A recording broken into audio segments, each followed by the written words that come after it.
Okay, ready? Okay, good. All right, so the last talk of the day will talk about the Counter-Reformation in England and ultimately its failure. And we'll see, we might also talk a little bit about the gunpowder plot depending on the time we have. So, as we mentioned, in 1553, King Edward died and temporarily attempted to subvert the lawful succession by having his own, which was not ratified by Parliament, to establish Lady Jane Grey as queen.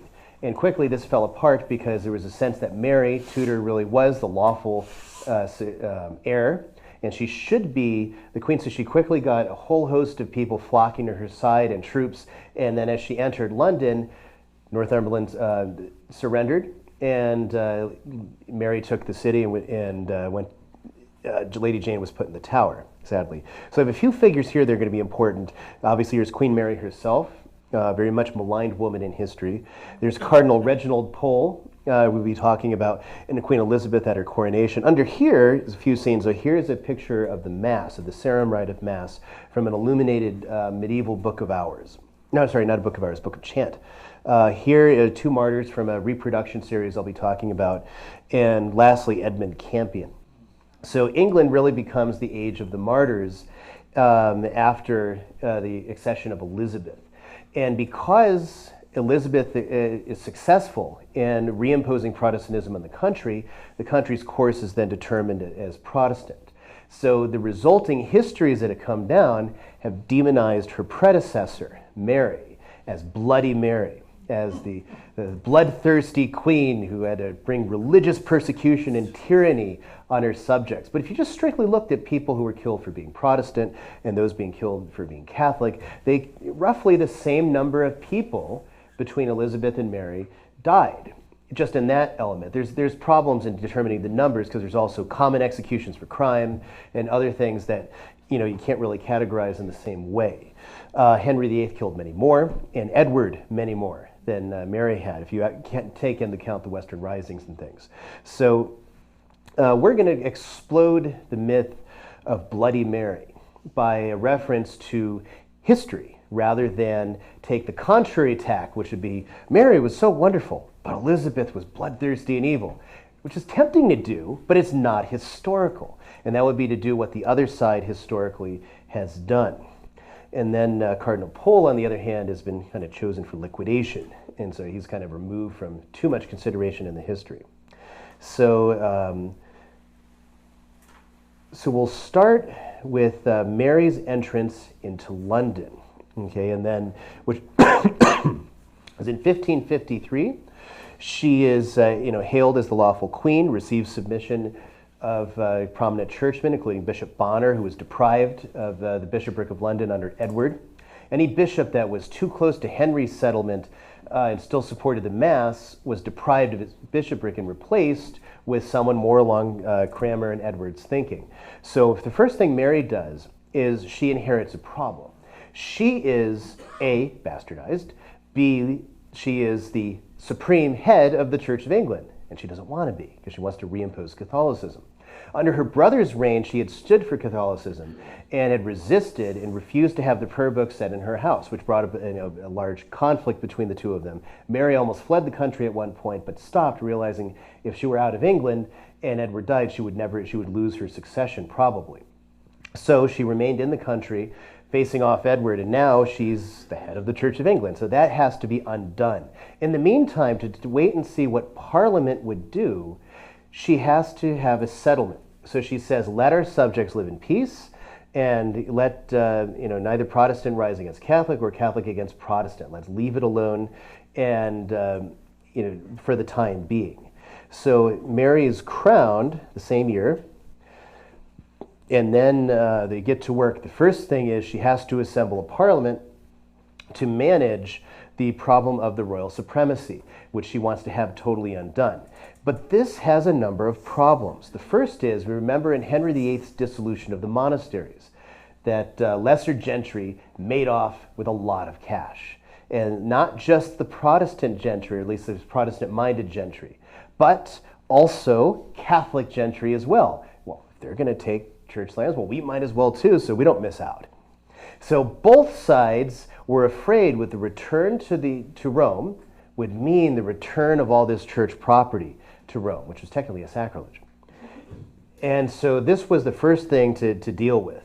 The lords were steadfastly against it. So Mary, for the time being, is crowned, although she does manage to get Parliament to undo her bastardization and formally declare Henry's marriage to Catherine to have been valid, as far as the Church of England goes. And so as a result, then, she's crowned as a legitimate queen. Now, so this is Stephen Gardiner. We might remember him from Henry's reign. And in fact, he was Henry's point man opposing John Fisher and advocating for the divorce. Gardiner also delivered the 1532 petition to Pope Clement VII and threatened him directly that England would leave the faith if he wouldn't give in to Henry's demands. So he continued as a bishop in Henry's court, a bishop of Winchester, but was still too Catholic for Edward's policy, so he was deprived, in spite of how many treatises he wrote in defense of Henry's regime. So when Mary becomes queen, he's a bit of a change of heart, possibly because he was one of the bishops that visited Fisher in the Tower and tried to convince him to swear the supremacy. It could be that Fisher's martyrdom and prayers had its effect in people like Gardiner. So he ends up returning to the Catholic fold and working with Mary. But the real question then comes in with the Spanish marriage. And this is hugely unpopular. Now, Mary, for all the time under her brother Edward, had written very frequently to her uncle, cousin, Charles V. And if you remember, she was actually betrothed to Charles V early on when she was 6, and Charles, her cousin, was much older. And so she looked upon him now as a real father, since her own father was such a monster. But he, Charles, was living and Catholic, more importantly. And so now Mary was not, as some betray her, like some kind of closeted nun that just read the Bible all day and whipped herself or something. She enjoyed games, gambling, dice, dancing, and many other pastimes. And so, she now looks to the emperor for direction, and Charles V is only too happy to give it. You know what you need to do? You need to marry someone of royalty, not just somebody in England. So the person you need to marry is my son, Philip. So Philip II, depicted here in their joint coronation, was the heir to Spain. Charles V is technically the king of Spain, but Philip is his heir, living in Spain, being trained, and eventually he secures for him the Milan, which is a city-state in Italy, so he's king of Milan. He creates this title so that way he'll be a king when they get married. Mary looks at the situation and she meets the Spanish ambassador, and then she's convinced as a movement of the Holy Ghost that she has been slated to marry Philip by divine decree. So she puts her hand on the Blessed Sacrament and swears that she will marry Philip and no other. But this proves to be deeply unpopular. And because the English are naturally xenophobic, it's one thing for Henry to marry Catherine of Aragon because Henry's the king. It's quite another for Mary, who is now the very first reigning queen, to marry a foreigner. Who will be king? Will it be Philip? Or will Mary be in charge? And will England still be England? Or will it just be a satellite of the empire in Charles V's policy? So as a result, the Spanish marriage becomes very unpopular. Sir Thomas Wyatt, who was a noble under Edward's reign, very alarmed. So Protestant opinion now is fearful of what's going to happen if she marries Philip, and also seeing that Mary is trying to reimpose Catholicism. This is the time to take the negative feeling throughout the country and rise up. So Wyatt obviously gets beheaded, so he loses. Wyatt forms a big rebellion and marches on London. Now again, the imperial ambassadors are always underestimating Mary. They always assume that she is going to fail and lose miserably, and all the ambassadorial accounts sent back to Charles V, this time by Simon Renard, his ambassador here, all say, oh yeah, she's finished. Well, Wyatt's rebellion strikes, and so Mary makes a big speech. London's in fear, the Protestants are exultant that are living in London, so Mary makes a speech in the Guildhall. And there she rises, on this balcony right here, in fact, with her coronation ring on her right hand, and declares in a great speech before the people that I wedded England at my coronation, and I shall remain the faithful spouse of England. This, no matter who is my husband, I am the Queen of England, and you are my people. And the speech was so rousing, everyone cheered and supported, and left the Guildhall and manned all the walls, shut the gates, which certain Protestant traders in the city had opened up for Wyatt. And so when Wyatt's rebellion reaches London, they find the gates closed, and the royal army closes in behind, and Wyatt's rebellion was crushed. So then Wyatt is taken. Now, there were a lot of players involved in this, including one Sir Edward Courtenay, who at one point they'd proposed Mary should be wed to, and Elizabeth. Oops, it's too early. So then Elizabeth is implicated in the plot. So first of all is that Wyatt's rebellion had put itself in the name of Lady Jane Grey. We're going to put Jane Grey back on the throne. So Edward Courtenay was supposed to marry Elizabeth and constitute the heirs, right? That's the thought. Well, that doesn't happen. So Jane Grey, unfortunately, because she was made the figurehead of this, she's too dangerous to have around. So that's the problem is once you have a monarch or a deposed monarch, what do you do with them? Right? And so she'll just continue to be the focal point of rebellion. So Mary reluctantly has to have Jane Grey executed. Wyatt is executed. And then he formally swears as he's up that the Lady Elizabeth had nothing to do with it. Nevertheless, Elizabeth's still put in the Tower. And after she does marry Philip. And then Cardinal Reginald Pole arrives in England. Pole is a figure who's yet to have a very good biography written. There were a couple 18th century ones written in Latin and one in Italian. Pole was actually related to the royal family, okay, to the Yorkist side. His mother, Blessed Margaret Pole, was executed by Henry VIII as an old woman when Pole fled the country. Pole was a noble, and Henry had kind of suggested to him that maybe he'll be the next Archbishop of York. And Pole expressed his reservations about Henry's great matter, about divorcing Catherine and marrying Anne, to which Henry at first drew his knife, then recomposed himself and left, not being good at confrontation. So Pole, realizing he's in a lot of trouble, wrote to Henry saying, but it wasn't out of any dislike for you, my lord, but rather, what happens if the king should marry today and not tomorrow? Who will be the succession? Will the realm be safe? So Henry's satisfied with that answer, but then asks Pole to sign the Act of Succession. Pole flees the country. So thus in retaliation, Henry has his mother killed. Pole flees ultimately to Rome. And in Rome, he's made a cardinal by Pope Paul III, a lay cardinal. And he then is given various administrative tasks in Italy. After Thomas More and John Fisher are martyred, he wrote a great defense of the unity of the church that he sent to Henry. It was kind of his response to Henry's propaganda for having basically murdered those two men. So, of course, very much hated by Henry. Henry tries to have Pole assassinated at one point. It fails.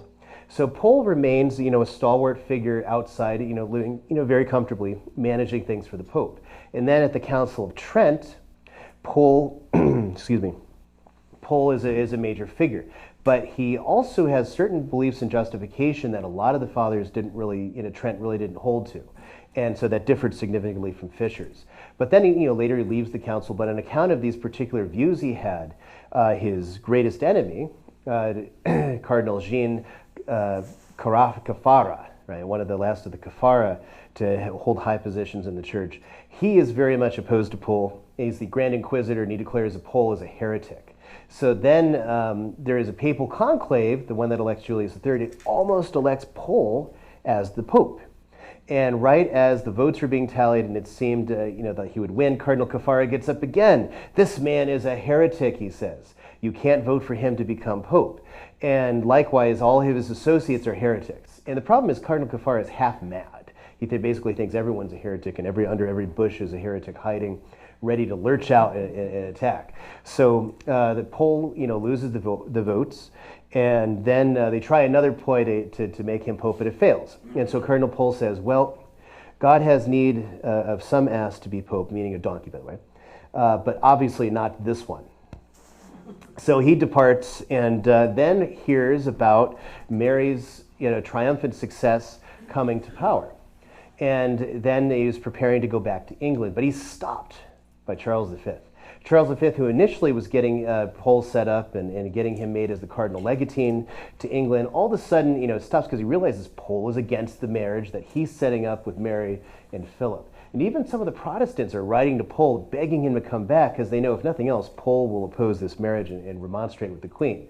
But to no avail. Charles V sent instructions to the Pope or demands, I should say, and the Pope sends him instructions not to go to England just yet.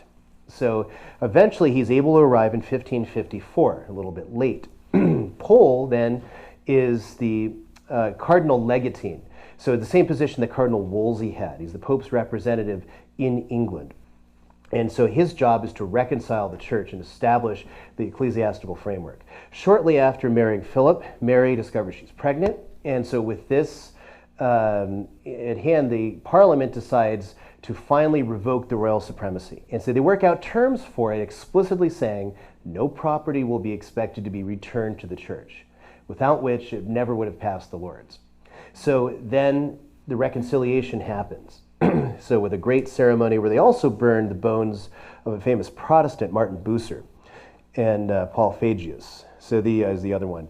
So they're celebrating. There's a great procession where, as well as heretical books are being burned, and at last, Cardinal Pole formally reconciles all of England, but he puts on, his position in humility and in service, genuflecting and then finally prostrating before the crucifix and declaring his unworthiness, contrary to Cardinal Wolsey, who did exactly the opposite. So he reconciles all of England. At last, England is Catholic again, and Mary is a Catholic queen. So now, Cardinal Pole sets up a reform program. So principally, the building up of ecclesiastical preaching. This is one of the areas where the myth of Bloody Mary also takes hold, is that the authors say, well, it was backwards minded. They wanted to looking back to recreate the old church, and they had no idea about new movements in Europe, and they wanted to just look backward. They weren't inventive. Well, none of that's true, especially when you look at the various programs that Marian Pole together would gather. Cardinal Pole, that's how it's spelled, but in the 16th century English, it's actually pronounced Poole. But anyway, so preaching was the first thing, and to this effect, various books are produced so that priests can, more easily preach. Training is supposed to happen. This is kind of down here, but Trent had proposed a system of establishing seminaries, and John Fisher had set the kind of a precedent for it. So now, a less expensive way to do it is every cathedral chapter is supposed to have schools dedicated to the training of priests. So namely, a seminary, a place where men can be trained in everything they need to know to be a priest. So a seed bed, okay, the officium seminariorum. The next thing, let's see. The elimination of royal patronage. You're not going to be a bishop because you know someone at court. You're going to be a bishop because you are worthy, and thus you will be appointed, ultimately by the Pope. And then there is another problem, is that many of Henry's old clergy that survived Edward are now back in their positions, but they all have to abjure. So Stephen Gardiner, who for a while was the chancellor, he's never really trusted by Mary, for the simple reason that he had always been Henry's tool of a policy, and now, here he is, kind of done an about face, so she never really trusts Gardiner. Reforming the universities is the last one. Make sure that everyone there is Catholic. And that actually becomes the jewel of Cardinal Pole's reform. The universities are completely reformed and staunchly Catholic. So that under Elizabeth, many of them will also still be Catholic. So then the next one, Mary, we said was pregnant. And so at least it seemed. Now Philip II, this is an odd situation. Philip II is younger than her, number one. She's 38 at the time they married. And on top of that, they had to be dispensed by the Pope for affinity because, well, remember she was betrothed to Charles V when she was 6. Now she's married to Charles's son. So whereas she is Isabella and Ferdinand's granddaughter through Catherine, Philip is their great-grandson through Philip the Fair. So it's kind of she's an older cousin, basically, and not terribly attractive to Philip's liking either. So this is a complicated thing for him. He's like, well, more or less, to translate the Spanish ambassador's relations of the business, Philip said, well, to please my father, I'm going to do it. And he pulls it off. He actually makes Mary feel like he really loves her, even though in fact he actually doesn't. Later in life, Philip II would commission monuments to his various wives that he'd had. Unlike Henry, they'd all died, right, rather than he killing them or something. So as he'd married Elizabeth of Valois of France, he'd married a Portuguese wife, and lastly, his most beloved wife, Maria Theresa of Austria. And so that, who actually spoke Spanish. So at last he finally has a wife whose language he can speak. He doesn't know English. He's terrible at French. Mary speaks French, but Philip doesn't. And his Latin is only so-so. So their only communication venue is through Latin, right? So imagine your spouse, and he can only talk to you in a broken language that he doesn't really speak well, or she, vice versa. So it's a complicated relationship, but Philip pulls it off, and then Mary believes she's pregnant. And so she goes into confinement, amidst great joy, and then the date comes, and nothing happens. The date, is pushed back. They say, "Oh, we made a mistake." Nothing happens. Now she's got a pregnancy belly. She is clearly exhibiting signs of labor, because you'll get prodromal labor, but nothing happens. And probably what they think now happened is she had an ovarian cyst or some other thing, and because of her psychological condition, might have caused her to have what's called a phantom pregnancy. The body basically exhibits these signs of pregnancy, but is not really pregnant. So as it was clear that she did not have, she was not going to have a baby, she was mocked by the London Protestants, who were not so thrilled about her reign. And they said that she gave birth to a monkey, that someone had approached to introduce a changeling. A changeling is when you take someone else's baby and introduce it. Oh, this is the heir, and things of this sort. See that again with James II, that charge, 100 years later, 150 years later. So Mary's suffering tremendously from this, because this was the hope of Catholic England, and now it hasn't happened. What's worse is early when she realized she was, or thought she was pregnant, the papal ambassador had said, making a play off the Hail Mary, he had said Ave Maria to her, but with a double pun. And so evoking the thought of the Annunciation, and it was shortly after that Mary thought she was pregnant. So she thought God's ambassador had told her explicitly that she was pregnant. It couldn't be wrong, and now was.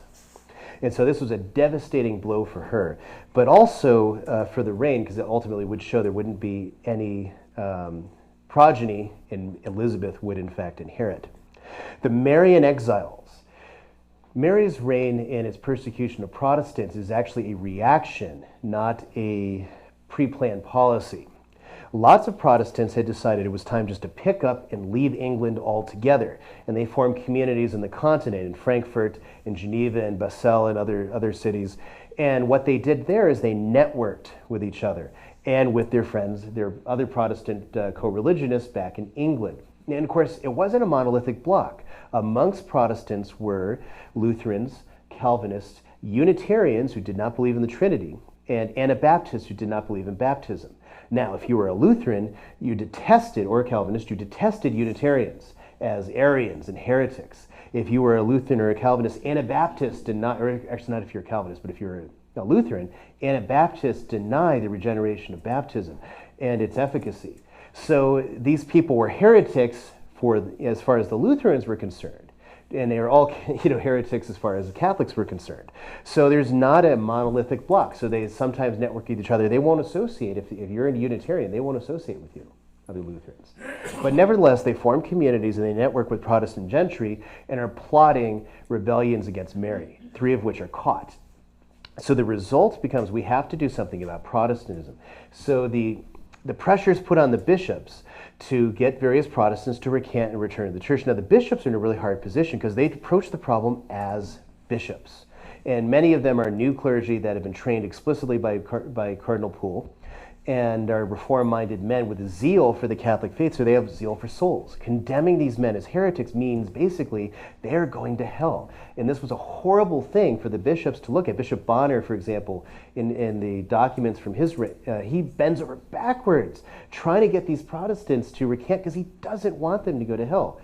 And yet, on the other hand, the regime is pushing them to get some condemnations. And the very first condemnation of all is Krammer. Now, early on, Mary's government gets a great propaganda coup. The Duke of Northumberland, who had engineered putting Lady Jane Grey on the throne and was a big Protestant, at the very end abjures his Protestantism, although it was probably because he thought it would save him. But nevertheless, he admits that, well, we did everything for money. That's what we did, money and control. That's all it really meant to us. So they had a great propaganda coup with this particularly, and a lot of Protestants were felt cut low, like, wow, okay, maybe this isn't the right thing to do. Krammer, on the other hand, is still the Archbishop of Canterbury. And so even though he should have been, Mary wants to have him killed for something, but she can't. Right? So they release him, and he publishes a tract against Antichrist, against reunion with the church, because it was the one ecumenical doctrine of all Protestants in the 16th century that the Pope was the Antichrist and the man of sin. Didn't matter who the Pope was, that office was that, and thus they were locked in the final struggle with the Antichrist to establish the Church of the Saints. So Krammer, now in old age, who'd served Henry very well, served Edward very well, created the Book of Common Prayer, sent numerous Catholics to their death in the Western Risings, now he's on the other side. And he's put in the Tower, where he sits with other of Edward's bishops, Hugh Latimer and Bishop Ridley. So in the end, they are burned with Krammer watching. So Krammer, fearing the burning, recants. He recants all his heresies, his burning, and under the heresy laws that Parliament had put back in force, if someone recanted, they could not be burned. Now for Mary, this was too much. Mary couldn't take it. Krammer was the reason for all of her suffering. Krammer was the reason for the divorce of Henry from her mother. The reason why she was in Anne Boleyn's household getting beaten, and every last thing that's happened, all the misfortune of schism and heresy, and all the souls have been lost. This man surely must go. So he does. So once Krammer is informed that he is not going to be spared the burning, that he's going to die anyway, then he recants yet again. And then in this famous image from Fox's Book of Martyrs, which we'll talk about, he thrusts his hand into the flames, saying, "This is the hand that did it, that recanted his Protestant religion." And so what ends up happening is Krammer's recantation would have been a fantastic propaganda coup for Mary. Instead, it becomes a propaganda coup for the Protestants, because instead of, he said, I never meant to recant, never. Now, the other problem is that not everyone viewed this as an act of heroism. There was one Protestant lord who refused to shake Krammer's hand because he thought it was absurd that he should make a solemn recantation and now recant his recantation. He thought it was a type of wishy-washiness that was not an honorable in character. So not everybody saw it as the way that Fox presents it in the Book of Martyrs, so which we'll get to.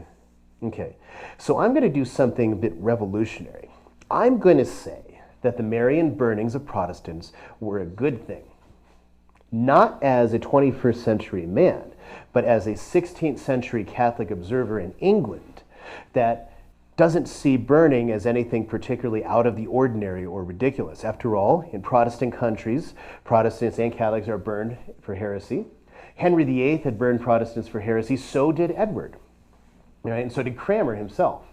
The idea of burning itself, if we come back to the 21st century, is horrific. I cannot imagine, even if we should have a Catholic government, burning my Protestant neighbors and friends. I can't imagine doing it. Not because I'm better, but because we are 21st century people and children of the Enlightenment. And this type of brutal punishment for crimes or for heresy, we can't properly fathom. Right? It's not who we are as a culture, because Europe moved on and our culture moved on, so that we just don't do that anymore. Back in those times, on the other hand, it was normal. On top of it, compared to being hanged, drawn, and quartered, it actually wasn't so bad, even though it seems horrific at first. Because when you were burned, and up in this day, you're going to feel the pain of the fire and so many other things. But what happens is you also asphyxiate. The fire sucks all the oxygen out of your area, right? And eventually you die from asphyxiation, which again is terrible. It's not fun. But on the other hand, it's not nearly as bad as being hung for a little while, being hanged for a little while, and then let down and stretched on a rack and having your body cut open and a sports game of your entrails being made for you, as many Catholics will suffer under Elizabeth. So apart from Krammer and some of the Edwardine bishops, Mary had very little to no direct involvement. So when you say Mary burned 280 Protestants, well, not directly. Neither did Elizabeth necessarily kill every single Catholic, because that's the law. It's happening locally. So first the bishops would carry them out, who had to investigate and try very hard, especially with those perceived to be simple souls, to get them to recant and accept the faith. So Mary and her authorities also left the way open for Protestants to leave, and even sometimes would have government officials say, "Why don't you just go?" They wanted them to leave the country. It would have been better than having them stay. Okay.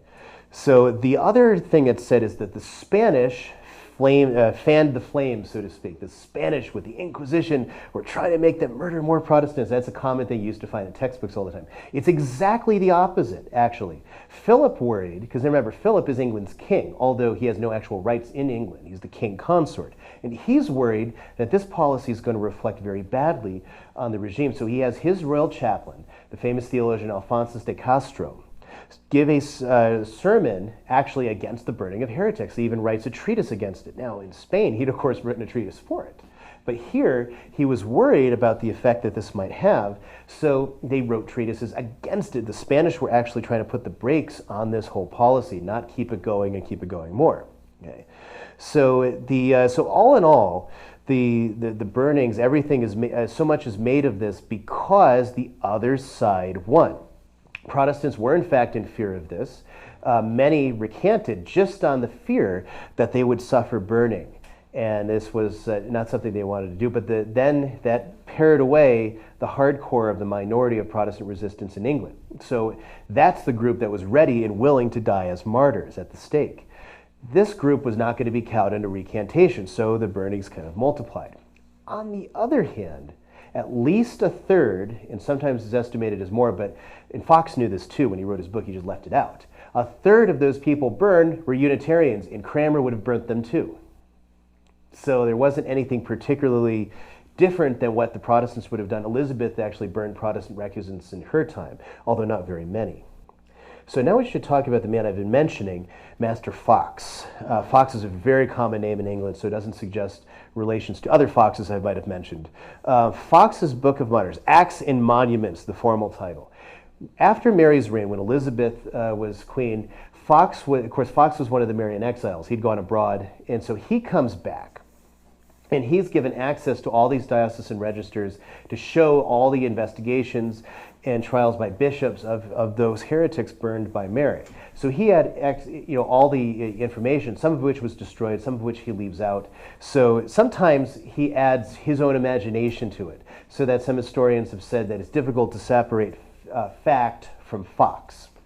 But not everything Fox writes is a lie either. The people he writes about really existed. They were really burned, although some for different reasons. So for example, he leaves out the particular religious affiliation of certain Protestants who were burned. Whereas I said a third of them were Unitarians that Henry and Krammer would also have burned, or on the continent too would have been burned by Lutheran communities. So Fox's Book of Martyrs, however, has come down through the ages, and Protestants read it. Sir Francis Drake used to, when he took Cadiz, he used to have it and to show Catholics and to intimidate them with his troops. He had, so Fox's book, it had a great hold on the Protestant imagination, and this would go down probably just as much as the Gunpowder Plot for centuries in creating the English national prejudice against the Catholic faith, which lasted for so long. So again, when we talk about Mary, we need to talk about the numbers. So the official numbers is that Mary's government presided over 284 Protestant executions at the stake. That does not include those executed for treason, so like Sir Thomas Wyatt, Lady Jane Grey, and several others in their circle, those executed as part of Wyatt's rebellion, and then just criminal offenses. Tudor justice was very cruel. Summary justice for almost everything. You stole a loaf of bread, you were just like someone who stole a great sum or committed adultery or whatever, or stole a horse, you'd be executed. Especially under Henry. So I've already mentioned this point about the third. Henry VIII, he has 983 known Catholic executions. That is, executions of Catholics. So it's part of a total, and of course including Protestant executions that Henry VIII carried out after he had left the church. This number is given by a number of historians, 72,000 people killed by Henry, which in those times is comparatively high, especially in a country with a very small population like England. That might not have mattered nearly as much as in France, which had 5 or 6 times the population of England. So 72,000 people. Now that includes criminals, because the crime for almost everything is death. So it's not fair to simply call that religious. So it's not really exactly, this number is not in the same category with Edward or Mary or Elizabeth.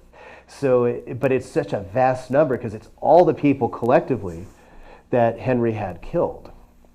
And even this number is still fairly high. But then we get to Edward VI, 5,500 total executions. Now there you have to include the Western Risings, which would have a lot of people. And he ordered that to have good show, just like Henry actually did a similar thing after the Pilgrimage of Grace. People should be picked in every village who have had some sympathy with the rebels, and they should be given a traitor's death. So somewhere upwards of 5,500 total executions. But we don't remember Bloody Edward or Bloody Henry, even though we should. Elizabeth, following Mary, has 204 Catholics hanged, drawn, and quartered, basically for being a priest or harboring them, and approximately 48 priests in total. And then there's more who are died that aren't formally canonized or beatified. Several thousand in penal laws, but in Elizabeth's reign, for some reason, no good record keeping exists, or at the very least has been published on various people. And then you get to the same problem as you do with Mary. Mary did not personally order every 284th execution. Right? There's only a handful that she was directly involved in, although she approved the policy, so indirectly. Same thing for Elizabeth. Elizabeth, although she's directly involved in many more and has no problem signing Catholic death warrants, especially when you come to the bigger known Jesuits. The only death warrant she really had trouble with was Mary, Queen of Scots, and we'll talk about that a little bit later. So Anabaptists and Unitarians were burned for heresy in Elizabeth's reign, but the numbers are again not known. So probably not more than 20, just to give the notion, because the problem is the Church of England is the church. All you really had to do to conform was to take the Anglican sacrament. And Protestants were seen as being less bad, that is, non-conforming recusant Protestants were less bad than recusant Catholics, who might be traitors because they're in union with the Pope, but Protestants who won't conform, well, they're on their own, so they're not as likely great traitors, so more leniency is shown to them. So nevertheless, so the reform program continues. So in this very short time, Mary's government does create a strong clergy. All right, there's lots of restoration going along, even though there's not a lot of money. So they're replacing rood screens, they're putting statues back up, vestments are coming out, and a lot of vestments from Henry's time, or from Edward's time, were hidden away. So when the Book of Common Prayer is imposed, they're hiding vestments, they're hiding chalices, they're being given for safekeeping, and after Mary's reign, they're all coming out, and more are being made. The Sarum Missal was formally reprinted in Paris in 1555, and Cardinal Poole had done such a fantastic job of reforming the clergy that the Pope wants to try it for heresy. For this Pope Paul IV is the half-mad Cardinal Caffarra that hates him with a passion. He's already taken his friend Cardinal Moroni and put Moroni in prison perpetually, even though Moroni has sworn that he is not a heretic and that holds nothing other than what the church believed. Paul IV said, I don't care, I don't believe it, threw him in prison. So Paul IV is convinced that everyone's a heretic. Sedevacantists love him because he published the bull Ex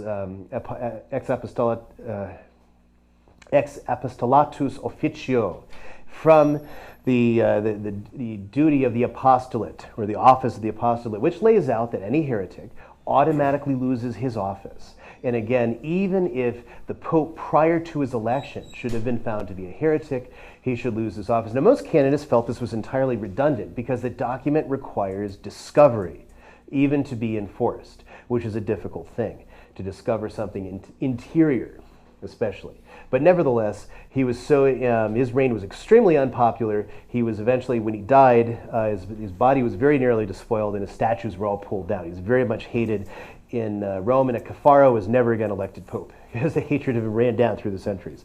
But anyway, so he strips Cardinal Poole of his legatine authority, and he orders him to return to England for a burning of his own waiting for him, much as those that are happening in London.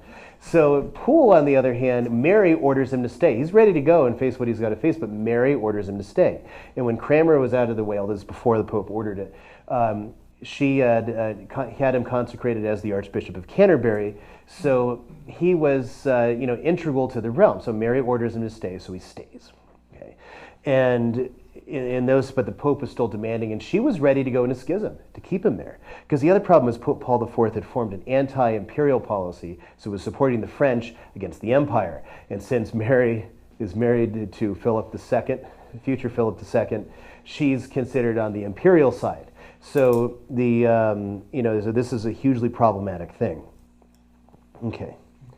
So eventually, though, Kafara will die in 1559 and bring the end to some of his lunacy. And then Pope Pius IV comes in, who finishes the Council of Trent and other things. So, okay, so the accomplishment of Mary as England's first queen, the many things that are often overlooked in order to focus on the burnings.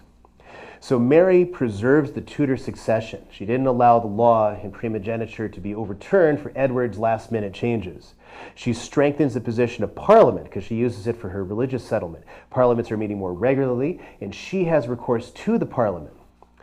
Now, this one sounds funny to us. She establishes a gender-free authority of the crown. What this means is that she establishes in her very person that a woman can rule, and a woman can rule well and on her own without demand, because it was never done in England before. Every woman that tried always failed miserably.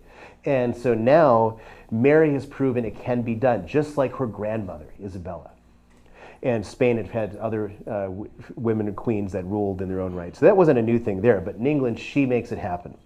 She restores the administrative structure of the church, which then Elizabeth will preside over and turn into the Anglican church. She maintained the navy and reformed the militia. England's army was always in a pitiful shape after Henry. Edward VI had no militia, so he had to hire foreign mercenaries to put down the Western risings. Mary reforms the militia and makes it far more responsive, far more equipped, and then the ability to draw up new troops as needed, although principally for defending against rebellions. It wasn't made for invading anywhere.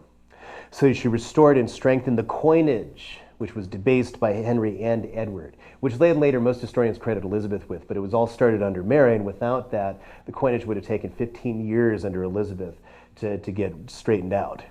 So then she also sponsored overseas explorations in the New World. And so because of various fighting with Philip, they mostly looked to North America rather than South.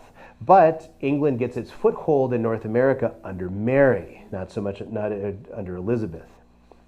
So there's numerous other accomplishments. The one that's always mentioned, or the failure, was the loss of Calais. So Philip eventually persuades Mary to enter the war against the French, which she does reluctantly with some English troops. And so as they fight, they win some significant victories. But then in the winter, various rivers froze over, and the French came and took Calais, which had been in the English possession since the 100 Years' War. And so this is credited as this great defeat, and Mary is said to have said, when you open my grave, Calais will be in my heart. That's all made up. There's no evidence that she said it. It was actually probably a good thing, because it cost too much money to maintain. They were already looking on a way to how to surrender Calais to the French or abandon, because it was just too expensive to maintain. So it wasn't quite the defeat that it's always suggested to be. Even Henry considered giving up Calais. But anyway, so in 1558, Cardinal Pole dies, and then Mary at just about the same time. So she has, one of her ladies go to Elizabeth to have Elizabeth swear that she will uphold the Catholic faith and not go Protestant. And it was already pretty much rumored and known behind the scenes, but not publicly, that Elizabeth was Protestant. She was not Catholic. So Mary left. She hoped that she was pregnant. Again, she was not, obviously, but she hoped that she was in her heart. She even thought about changing the succession, but she saw there was no legal way to do it. She just had to trust in God that Elizabeth would be Catholic. On her death, at her funeral, the Bishop Wyatt of London, made a comparison between Mary and Elizabeth, and declared Mary to be the greater and more virtuous of the two, not very much to Elizabeth's liking. An epitaph was put out in print. How many noblemen restored in other states also well showed her princely liberal heart, which gave both friend and foe. As princely was her birth, so princely was her life, constant, courteous, modest and mild, chaste and chosen wife, O mirror of all womanhood, queen of virtues pure, O constant Marie, filled with grace, no age can thee obscure. No, wait a few years, etc. So this was all in the epitaph that was printed for, it was originally intended for her tomb. It wasn't allowed to be put there by Elizabeth, and it was put in print, which of course it angered Elizabeth very much. But the mood in London at her passing, even though various disasters had happened, was that things were looking up. and her reign was seen as largely a good thing by contemporaries. And then Elizabeth's reign, by contrast, is called the Golden Age, right? It's this wonderful time, this great renaissance of culture, but in actuality, it was not a very good time for the inhabitants of England. The country was regularly rocked by civil war, by rebellions, and other problems. And so, although Elizabeth does have goods, and there are good things that happen there. So like I said, switching the narrative to Mary good, Elizabeth bad is bad history. But on the other hand, her reign was not a glorious golden age, unless you were in certain privileged sections of the aristocracy. So it's one of the myths. And the problem is, after the Stuart accession and in the reign of Charles I, the Stuarts were very unpopular, and they tried Charles I tried military adventures that failed both against France and Spain. And so men started thinking, well, back in Elizabeth's reign, Francis Drake made a raid on Cadiz, and we beat the Spanish Armada. And so that's how Elizabeth's reign gets remembered as this golden age. But nevertheless, Elizabeth comes in and swears the coronation oath to defend the church and preserve its independence, and then takes a turn for the worse. In 1559, at the Christmas Mass at St. Paul's, she instructs Bishop Wyatt that he is not to elevate the host during the Gloria in Excelsis. She has this note sent to the bishop: do not elevate the host at the consecration. Don't you dare. So he writes a note back: no layperson, no one but the Pope himself will tell me how I am to act in religion.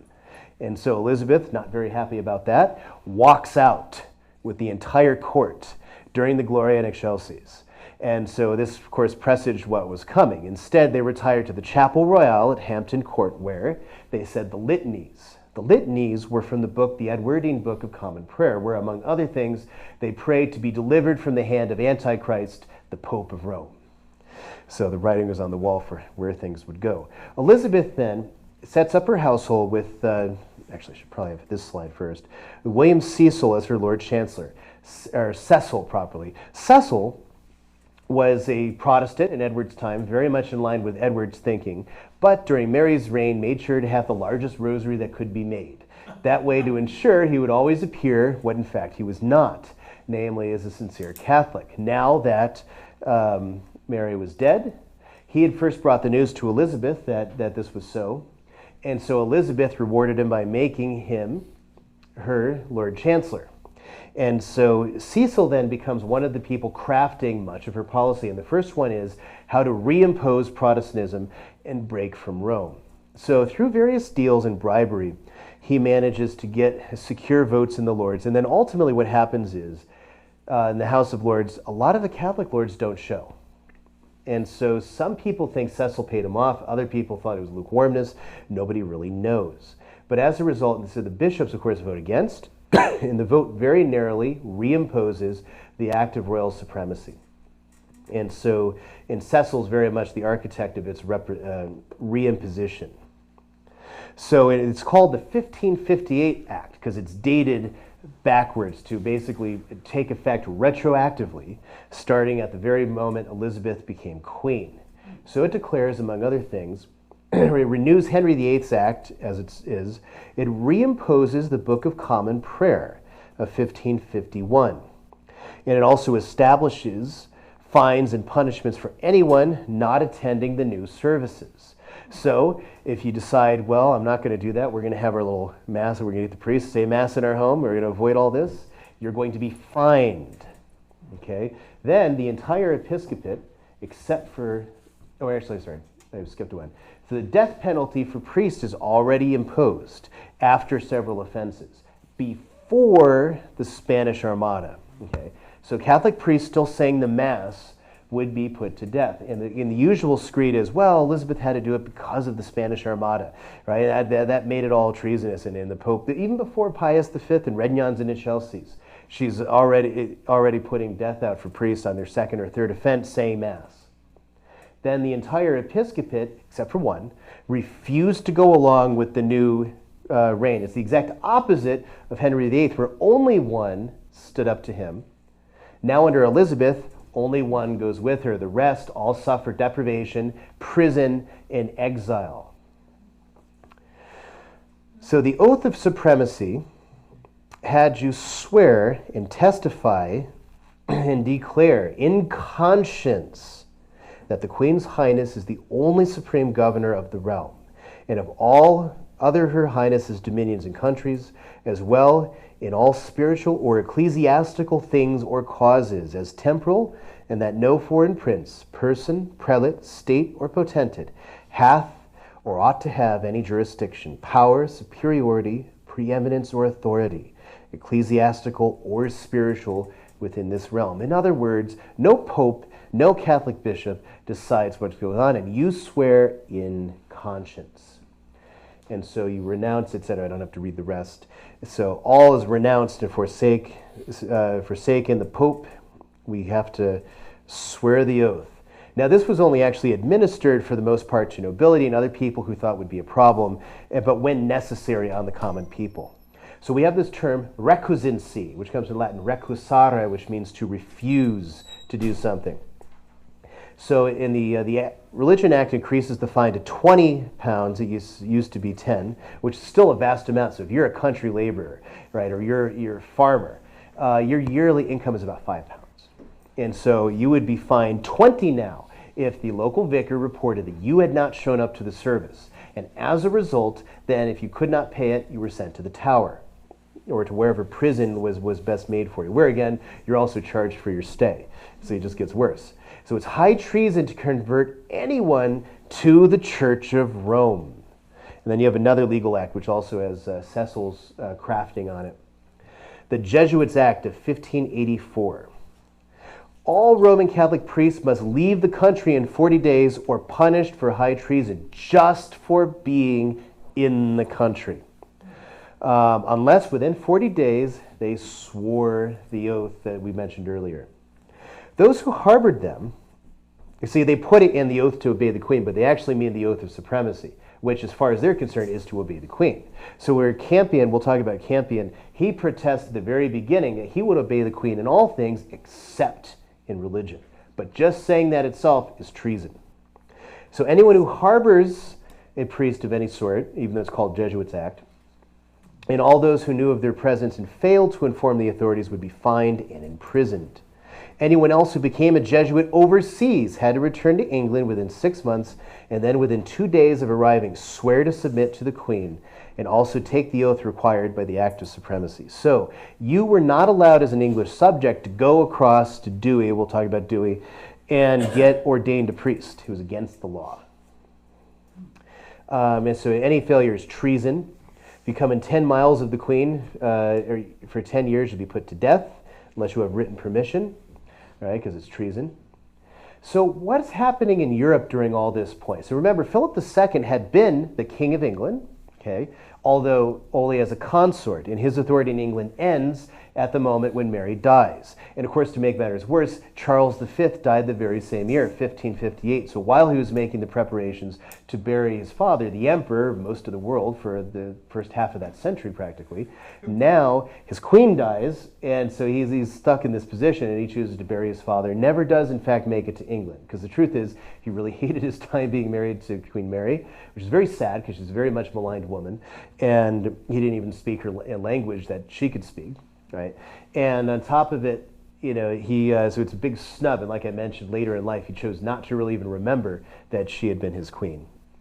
So Philip II then has his ambassadors watching England very closely, because the problem is Catholics were now looking to who is going to succeed to save us from all this, and they were looking across to France to Mary, Queen of Scots, right? Who's we'll mention her in a little bit.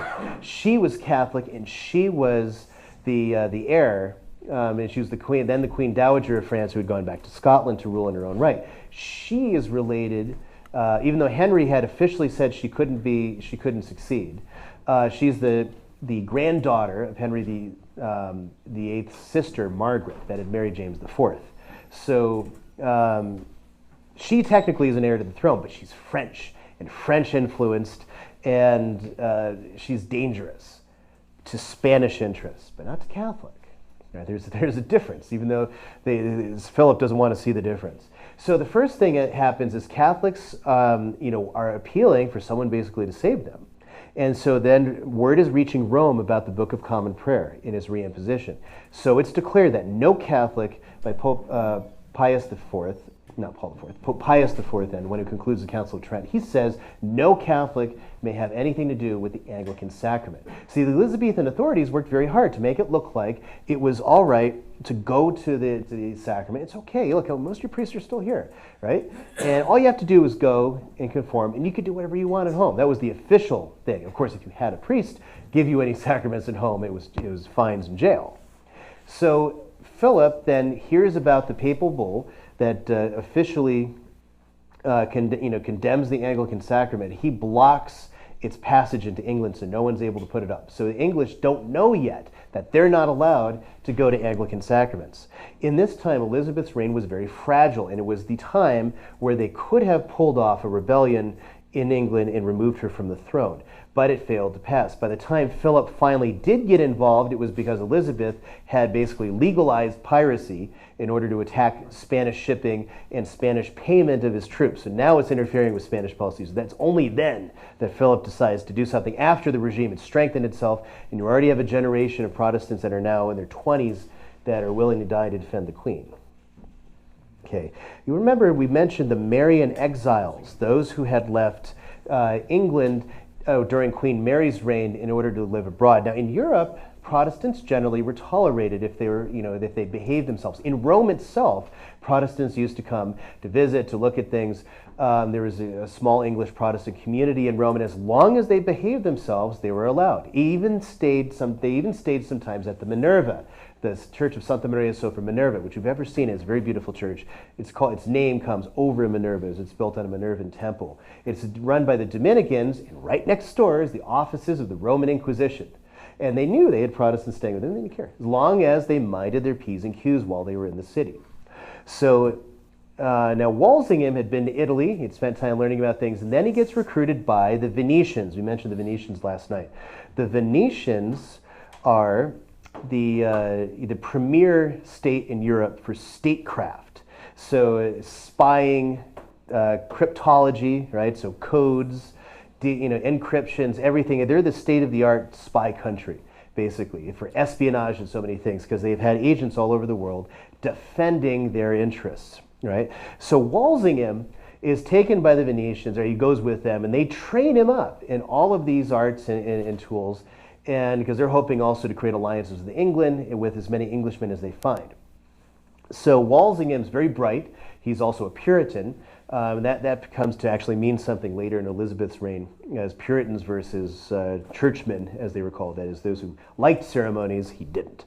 But in general, very bright. He learns everything he can from the Venetians and goes back to England. So he's under Cecil's patronage, and the first thing he does is he's sent to France to be an ambassador. And Walsingham continues there as an ambassador. And but then Cecil realizes his qualities, and so puts him in charge of establishing a spy agency in England. So Walsingham basically is the founder of MI6, if you want to get down to it. Not in immediate succession, but nevertheless, he established, one of the things that the Venetians teach him very well is, of course, cryptography, that is encrypting messages. So you hear this word decipher, it's entered our vocabulary. What deciphering meant is you would have a letter which would be gibberish, or it would be written about something seemingly innocuous, but inside, but written in just the right way, where certain letters which matched up would mean a code. And so you would have a cipher, which would usually be kind of like a tracing tool. You ever see those, for kids, you use circles and triangles on it, except it has letters. And there are holes where you see the letters. And these together would make up words and codes. And that's how you sent things in cipher. And so some sort of genius minds could actually decipher these things. Right? He also introduces a huge spy network, and he's able to, infiltrate all the major Catholic areas. And this is an important thing to notice too.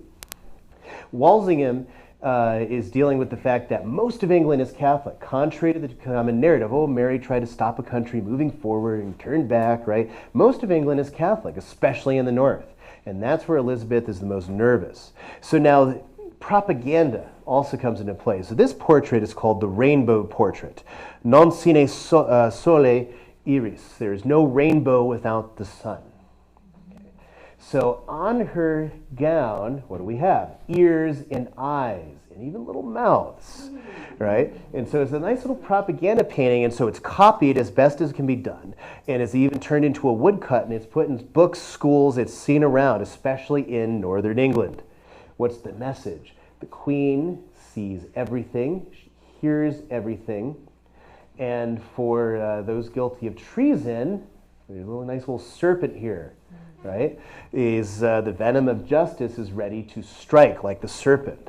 So you don't want to say or do anything prejudicing the Queen. So then, let's see. So Catholic response under all these laws. So some Catholics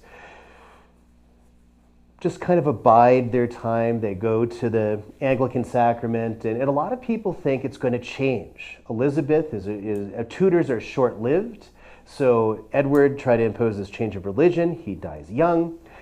Mary restores religion. She dies young, even by the standards of the age. Elizabeth will die young too, right? And so, of course, that doesn't happen. She ends up living longer than any monarch to that point had lived, although she's outlived by Victoria and the current queen. Nevertheless, so some people were kind of lukewarm going to the Anglican sacrament. This will all end soon. Other places like Stratford-upon-Avon, where Shakespeare's from. Shakespeare's father was on the town corporation as one of the town councilmen. And so they had their town hall and full of medieval art and iconography. So Elizabeth's ministers went to all the towns telling them all their images had to be destroyed, even in secular buildings. So what they did is they figured, well, she'll die and it'll all change again. They put a thin layer of whitewash over it all and made it all look as white as this room. And then that way they could just scrape it off next time the rain changes. Well, that never happened. And the men, things moved on and they forgot about it. Until, let's see. So they forgot about all of this until the 1940s. They started discovering it. Now, so someone accidentally scraped the wall, starts peeling off, and then they find all this great medieval art and architecture in an age where they could actually appreciate it. So it all just wiped off. So anyway, so like I said, so now we come to Edmund Campion. Okay, Edmund Campion. What do we say about him? He's an Anglican. He's in the Anglican Church, and he's at Oxford. He's sworn the supremacy, he's sworn all these things. He's a very bright young student. And Oxford is, of course, where the Queen is trying to recruit as many young intellectuals, especially for positions of authority in the church and whatnot. So Edmund Campion was an up-and-coming scholar. And so Elizabeth had a contest for who could deliver the best speeches. Campion was held to have won out over all. And so he starts studying, and he starts studying historical things in the church fathers. And actually, for a while, he put it off. He didn't want to see the consequences of reading the church fathers, which he knew would show him there's something wrong. Finally, he does. And he realizes that he is in the wrong church. And so after a gradual process, he ends up going to Europe, although he's still formally a heretic and a schismatic. And he realizes this because he's sworn the Act of Supremacy, and there's nobody in England that can absolve him because he doesn't know where the Catholic networks are. So he travels, and of course, past Dewey. We'll talk about Dewey in a little bit. And he eventually makes his way to Rome, and he joins the Jesuits. He doesn't even know what the Jesuits are. And he gets absolved from everything and becomes a great Jesuit priest and educator, and he's sent to Bohemia, that is modern-day Czech Republic, where he teaches students in the schools the Jesuits are setting up there. But eventually he's asked, why don't you go back to your in England and bring your fellows back to the faith? Now this is, he knows he's going to die because he knows what he's up against going back to England, but he does. So he goes back with Father Robert Parsons, who's another Englishman abroad. He'll be very controversial in the course of the Counter-Reformation. So, but he tells Campion, perhaps what you need is a statement of purpose. Campion comes to England disguised, but even so, the English authorities are waiting for him. They know he's coming. They even know his name. They didn't have his alias down right, though, and just in case Campion had changed it anyway. So, because Walsingham had penetrated both the English college that was set up in Dewey and even the English college in Rome, run by the Jesuits. He'd managed to penetrate that far with spies to have information. So he knew Campion was coming, and they were ready, but they missed him. and he made his way into England. And so he began visiting Catholics throughout the countryside, preaching sermons. So he said, lest anyone should say you're here for treasonous offense, why don't you declare what you're here for? So he wrote a declaration to the Queen in Parliament, which has been called Campion's Brag, as it were. But what it is a declaration that he's ready to obey the Queen in all things political, but not religious, not spiritual. And further, challenges them that their church is false, and the true church is the Catholic Church. So that's why he challenges them. That's why it's called Campion's Brag. But it's supposed to lay out that he's not here for treasonous purpose. He's here to minister to Catholics, which of course for the government is treason. Elizabeth had learned something from the opposition to her sister's reign from Protestants. Now that they're in power, they've been able to turn the victims into martyrs, right? And the founding martyrs of the Protestant Church, more or less, in England. Now, Elizabeth does not want to afford that to Catholics, and this is also probably crafted by William Cecil. Now, they're traitors. So they've couched it in such terms as, we're not persecuting religion. Why, we are only just finding traitors that just won't obey the Queen in religion. Never mind that part. So Campion is now in the country ministering to Catholics everywhere, saying Mass. And so we'll talk a little bit about the Catholic network when we get to some of the other martyrs. So he publishes the Decem Rationes, or the 10 Reasons. And so somehow, even though it was illegal for Catholics to even possess paper unless they had some office that required them to do something with it, he manages not only to get paper, but a printing press, which is quite a feat in those days because of the censorship and the control was so high. And so what he does is he prints the Decem Rationes, or the 10 Reasons, and he leaves them on the pews of the Anglican Church at Oxford University. So that morning they were supposed to come to hear commencement speeches, but finding this pamphlet in every pew, right, not terribly long, this is what everyone was reading instead.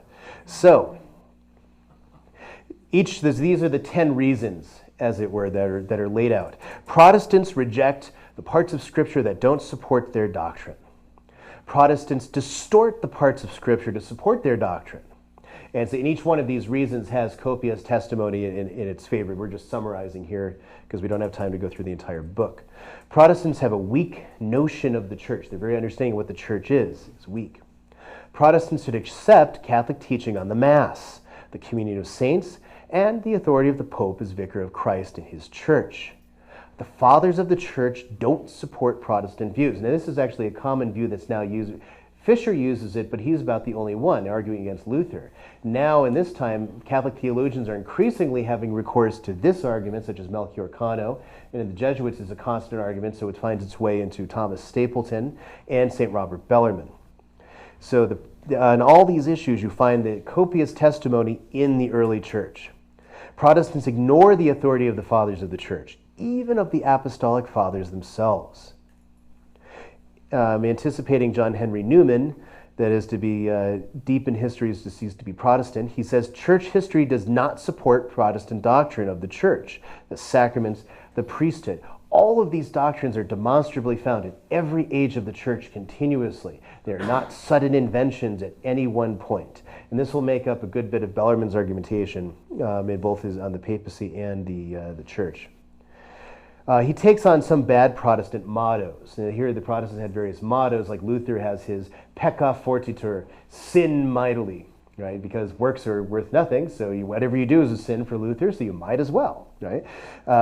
Some bad Protestant mottos are, good works are mortal sins. This comes from Luther's idea, the imputation that whatever you do is a sin. So that one episode of, again, the aforementioned not particularly salubrious watching all the time, The Simpsons, there's one time where the Protestant minister in the show holds up the Bible, and one person, he's just counsels someone to get a divorce, and he says, "What? Wait, I thought that was against the Bible." He goes, "Oh, come on. Haven't you ever read this thing? Even going to the bathroom's a sin." Well, it's not just a wry joke against Christians. It's actually what 16th century Protestant doctrine coming from Luther believes, is all of our works are sins, every single one of them. And thus the Jesuit response, especially in Bellarmine and others, but Fisher made it first, therefore God is the author of all our bad actions, since you say that we don't have free will. The weakness of Protestant arguments, such as against clerical celibacy, on the account of marriage is a good thing, so therefore celibacy is bad, right? And he shows how that's a completely absurd argument, logically. Lastly, he declares Catholicism is the true religion founded by Jesus Christ on St. Peter and the apostles and their successors, has been for 1,500 years, and everyone has agreed it's true. So nevertheless, the 10 reasons caused a great stir in Oxford. Campion in the end was betrayed because he was getting, maybe he'd forgotten about the excitement that his declaration had caused, but he starts preaching in the open and then celebrating Mass at places that were known to the priest hunters. And so he gets caught, and he's in the Tower being interrogated for a very long time and yields them nothing. The Anglican divines were sent to argue with him because the regime was looking for a great propaganda coup by getting Campion to convert to Protestantism again, or revert. And so all the Anglican divines argue with him in the Tower, and Campion, on subjects of the Decem Rationes, and Campion responds, refutes them, and he declares, "Bring me every Protestant divine in this realm. I will refute them all." And being weary of arguing with him, they decide, nah, we don't really want to do that. So then eventually Elizabeth has orders that he be killed. So being hanged, drawn, and quartered. A lot of people say hung, drawn, and quartered, and sometimes I've done it too. It's just a habit.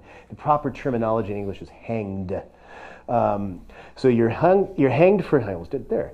You're hanged for a little while, and then as you're taken off, you're stretched out, and then they make great sport of your entrails, as well as cutting off various members of your body to wave in front of your face as they do it. And you're still not dead, and other things. So here, going through the martyrdom of St. Edmund Campion, before the people. And so they see that. And then sometimes, too, they'll add fire to it, so you'll actually be partially burned and then taken out, or boiled in oil, as over here. Okay? And so those are various types of things that'll happen to you. I don't know. Burning at the stake is not so bad at this point. We're looking at that. I mean, you're going to die, so you might as well get it over with. Okay. Philip II's fear, and the reason why Philip II supported Elizabeth's accession, and in the end refused to take action against her when she was in her weakest point, was because the alternative was Mary, Queen of Scots, the daughter of King James V of Scotland. Now, Mary's life is very tragic. We don't have time to recount it all here. So Mary is, when she's a child, Henry decides he's going to solve the problem of Scotland, basically, as all English kings decide they are going to solve the Scottish problem. And so he sends his men on a mission of peace to bring his peace to Scotland. Hand over Mary, Queen of Scots, and I'll marry her to some earl and hold Scotland right in my own person. And, and if you don't hand her over, my peaceful men are going to burn down your cities.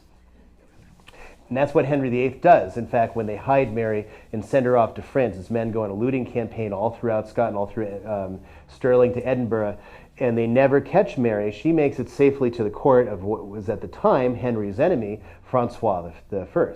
So Francois, don't forget there's the Auld Alliance, as it is spelled A-U-L-D in the Old English. It's Scottish, the alliance of Scotland with France, because the Scots were always a handy enemy to launch against the English whenever the English were making great headway against the French. And so the French had preserved that alliance for many years, up until the imposition of Protestantism in Scotland, and where the natural association would be south of the border than across the Channel. So Mary is in France, and Francois treats her like a daughter, raises her, and so with the permission of the Scottish royalty, she's betrothed to Francois II, his son. And so Mary's raised in the French court, speaking French, being very fluent in it, and of course has these dreams of then, ruling Scotland too in her own right for France and being part of the whole French Empire. That is, being opposed to the Habsburgs. The problem is the world is changing. Even Scotland's changing. So what's happening in Scotland is the imposition of a highly reformed Calvinism, basically, in the person of John Knox. So John Knox goes to Scotland, and through his disciples, they convert the lowlands. Now the lowlands, not very many people are fighting for Catholicism in the Scottish lowlands because it had been very corrupt there for a very long time. The result being, the Protestants have an easy victory, take over largely the Privy Council. The only thing holding them back is the Queen Regent. So Mary is in France. Finally, Francois First dies Francois II, eventually comes to the throne, and he dies after a very short while. So Mary is now left a widow at a very young 23, Queen Dowager of France. So she goes back to Scotland to rule in her own right. And of course, she does not have an easy time of it. She has John Knox. John Knox, while he was head of the Protestant exiles under Mary's reign in Switzerland, in Geneva, he had actually written a treatise against women rulers and why they are evil and horrible. By an accident of printing in history, it only gets published during Queen Elizabeth's reign, so Elizabeth now has a very great dislike of John Knox and Scottish Protestantism. Nevertheless, Mary rules, and she has a hard time of it. Eventually, she's ousted. She marries Lord Darnley, who is also related to Henry VIII, and therefore she strengthens both her own claim to the English throne and her son, James. Now, she ends up being through court intrigue. Her husband is killed. She's blamed, although I don't think she was guilty of that. There's one of those historical things you're never going to know. So she is ousted, more or less, from government. She's taken by the Earl of Bothwell, who then, according to one story, rapes her and then forces her to make him the king consort. According to other stories, they were in cahoots together to kill her husband, Lord Darnley. It's one of those historical things we don't have the time to delve into. So anyway, she is, the nobles rise up and expel her. She has to sign away her abdication in favor of her son, James, to be James VI of Scotland. So she flees, hoping to find refuge in England. And the problem is the religious turmoil created by Elizabeth and the imposition of Protestantism and outlawing Catholic religion and devotion means that as soon as she steps upon English soil, she causes rebellion. So the first thing is Elizabeth takes her and locks her up. What do you do with heirs to the throne? They become very problematic, as we've seen in the past, or former priests or what have you. So Elizabeth locks her up and in the house of the Duke of Norfolk. And so the Duke of Norfolk, thinks that he's in love with her, and because she's very beautiful, famously very beautiful, very attractive, and so he has these kind of ideas that he's going to marry her and then, ride a popular rising and get rid of Elizabeth. So there is what's called the Northern Rebellion of 1569. Now, a lot of efforts were also being coordinated outside of England, usually through the Spanish if possible, but by the Pope. So the Pope saw the great dangers of Elizabeth. First Pope St. Pius V, and then Pope Gregory XIII. Right, and they'll alternatively be accused by the official history. Even Lord Acton will accuse them of trying to murder Elizabeth, which is not true, but we'll take that up in a little bit. So meanwhile, the Northern Rising rises up to save Mary, Queen of Scots, and depose Elizabeth, but they fail. They don't rise at the same time, and so they can never join, and they're defeated in succession by Elizabeth's troops. And as a result, it never materializes. And closer watch is being paid to Mary, Queen of Scots, who's a prisoner. One of the unsung heroes who's also been more or less targeted for liquidation by official history is Cardinal William Allen. Allen was an Englishman who also was convinced of the truth of the Catholic faith. So he converted and fled to the Netherlands, where he established an English college at Douay. And every traditional Catholic should know the College of Douay because that's what produced the Douay-Rheims Bible. And so, of course, because for a while the college was shut down and they had to go to Rheims, and that's where the New Testament was done. So that's why it's Douay-Rheims. So Douay is in the Netherlands. Now this college was meant, so most English priests went to Rome, and they were trained in Rome principally by the Jesuits at the English college there, or they would go to the Roman colleges and take all their lessons in Latin rather than in English at the English college. So although they did have classes in Latin as well, because sometimes Jesuits would run it. And Douay was meant to be a supreme accomplishment because it's to keep the tradition of Oxford, Cambridge, and other places, but in a foreign realm, but with a goal to training priests and training them very well, which was why they produced the Douay-Rheims Bible. They need a scripture that can rival the official version, because Elizabeth's using the official version, the same one Henry put out, we saw in the last talk.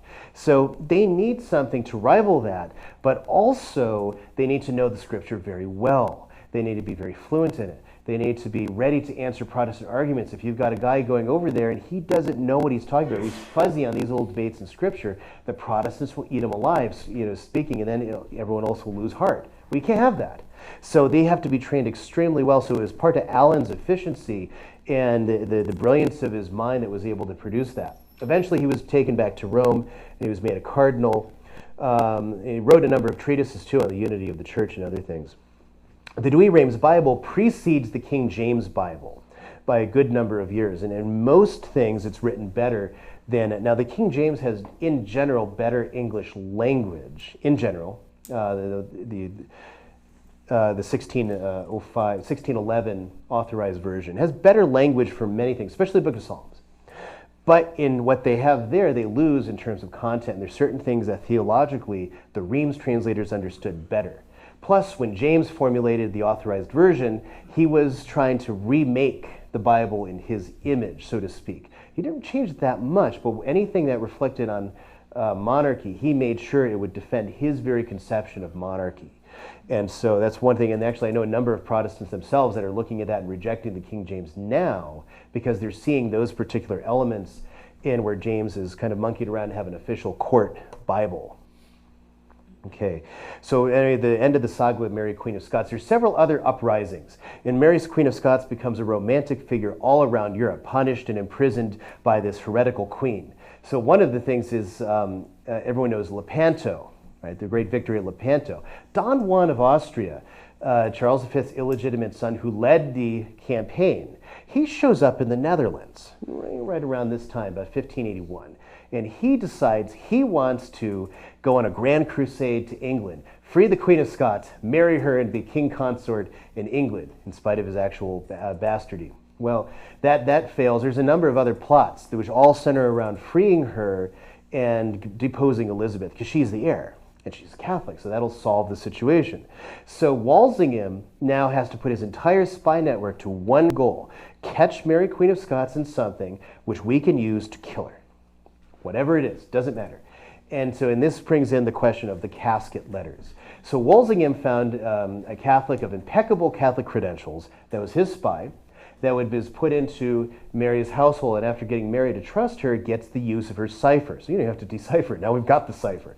So then he's smuggling letters out through an empty beer casket that's being passed back and forth in that's how. So Walsingham then is reading the letters and then sending them on to their recipients. So, but just trying to find something. So now the debate historically is, did Mary write the letters that incriminate her? So what happens is the Babington plot. Okay, so a Catholic named Anthony Babington was working on a uprising to depose Elizabeth and to marry Mary, Queen of Scots, getting her out of her prison, more or less.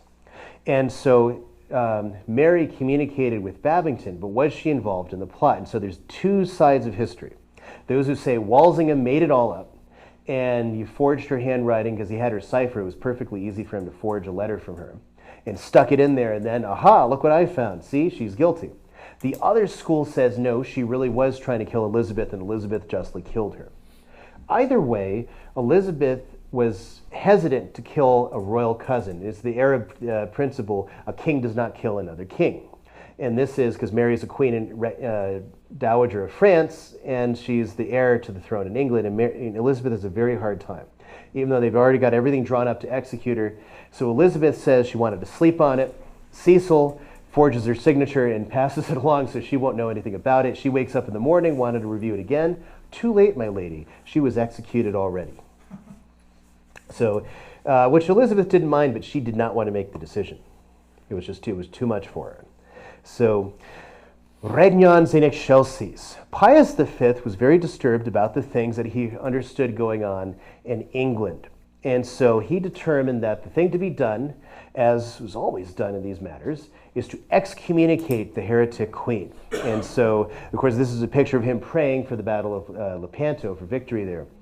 And also, in the Vatican, they have very poor information about what's going on in England. A lot of it will come from, say, someone like Cardinal Allen or Nicholas Saunders. And each of them have been out of England for over a decade. They don't, at those points, they don't really understand what's happening.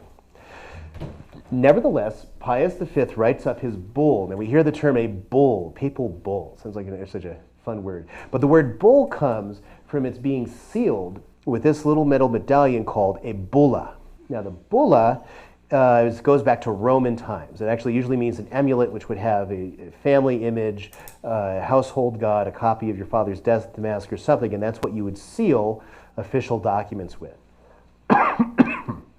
So the bulla of whatever pope would sign it, and that's what makes it a papal bull from that. And the Latin term still being bulla. The English word is just a mere coincidence.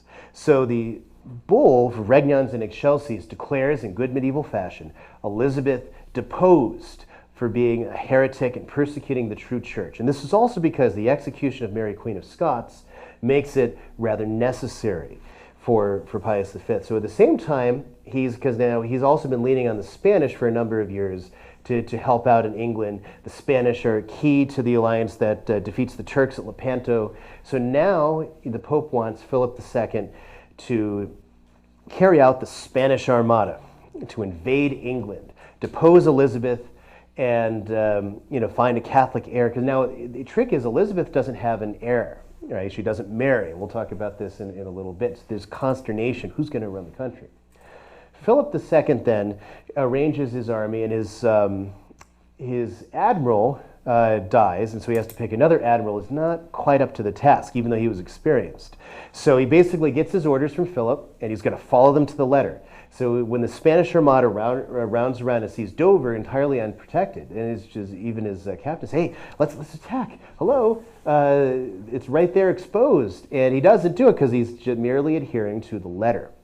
Now, this policy wasn't necessarily the best policy for a number of reasons to invade England with a foreigner. One, the natural xenophobia of Englishmen, which, however much even Catholic Englishmen would want to have a Catholic depose Elizabeth. On the other hand, the Spanish were not the most well-liked, and it was not exactly what they wanted to happen. Although there were some partisans of the Spanish that were hoping, as long as they'll deliver us from Elizabeth, it's okay. But for the most part, Catholics are not in favor of this. The second thing is the combination of Regnans and Excelsis and now a foreign armada means that if you are a Catholic, you are by necessity a traitor, and there's simply no other meaning and possibility for it. So Regnans and Excelsis declares that Elizabeth is deposed, and all Catholics should take part in deposing her. So the Protestant nobles in England all sign formally a vow to defend the life of the Queen no matter what. It's a kind of a sign of defiance to the Pope. Philip then sends the Armada. See, it's clear. They're traitors. If you're a Catholic, you're in league with Spain and want to topple the Queen. So there is no pretense of, of being a proper subject at the same time being a Catholic. The Armada fails for a number of reasons. It was invincible as far as naval tactics went, but the English certainly had no chance to defeat it. They knocked off a few ships, and of course, in the course of the battle, you don't often hear too much about this one, but Francis Drake, after he'd sunk a ship, leaves the entire English fleet and the entire defense of England in order to go plunder a ship. So the pirate in him died very hard. Drake was a lifelong slaver and slave trader and a pirate who is then legitimized by Elizabeth and eventually knighted because of his actions against the Spanish. But what Elizabeth does here too is a brand new thing. It's also what provokes Philip. Privateering.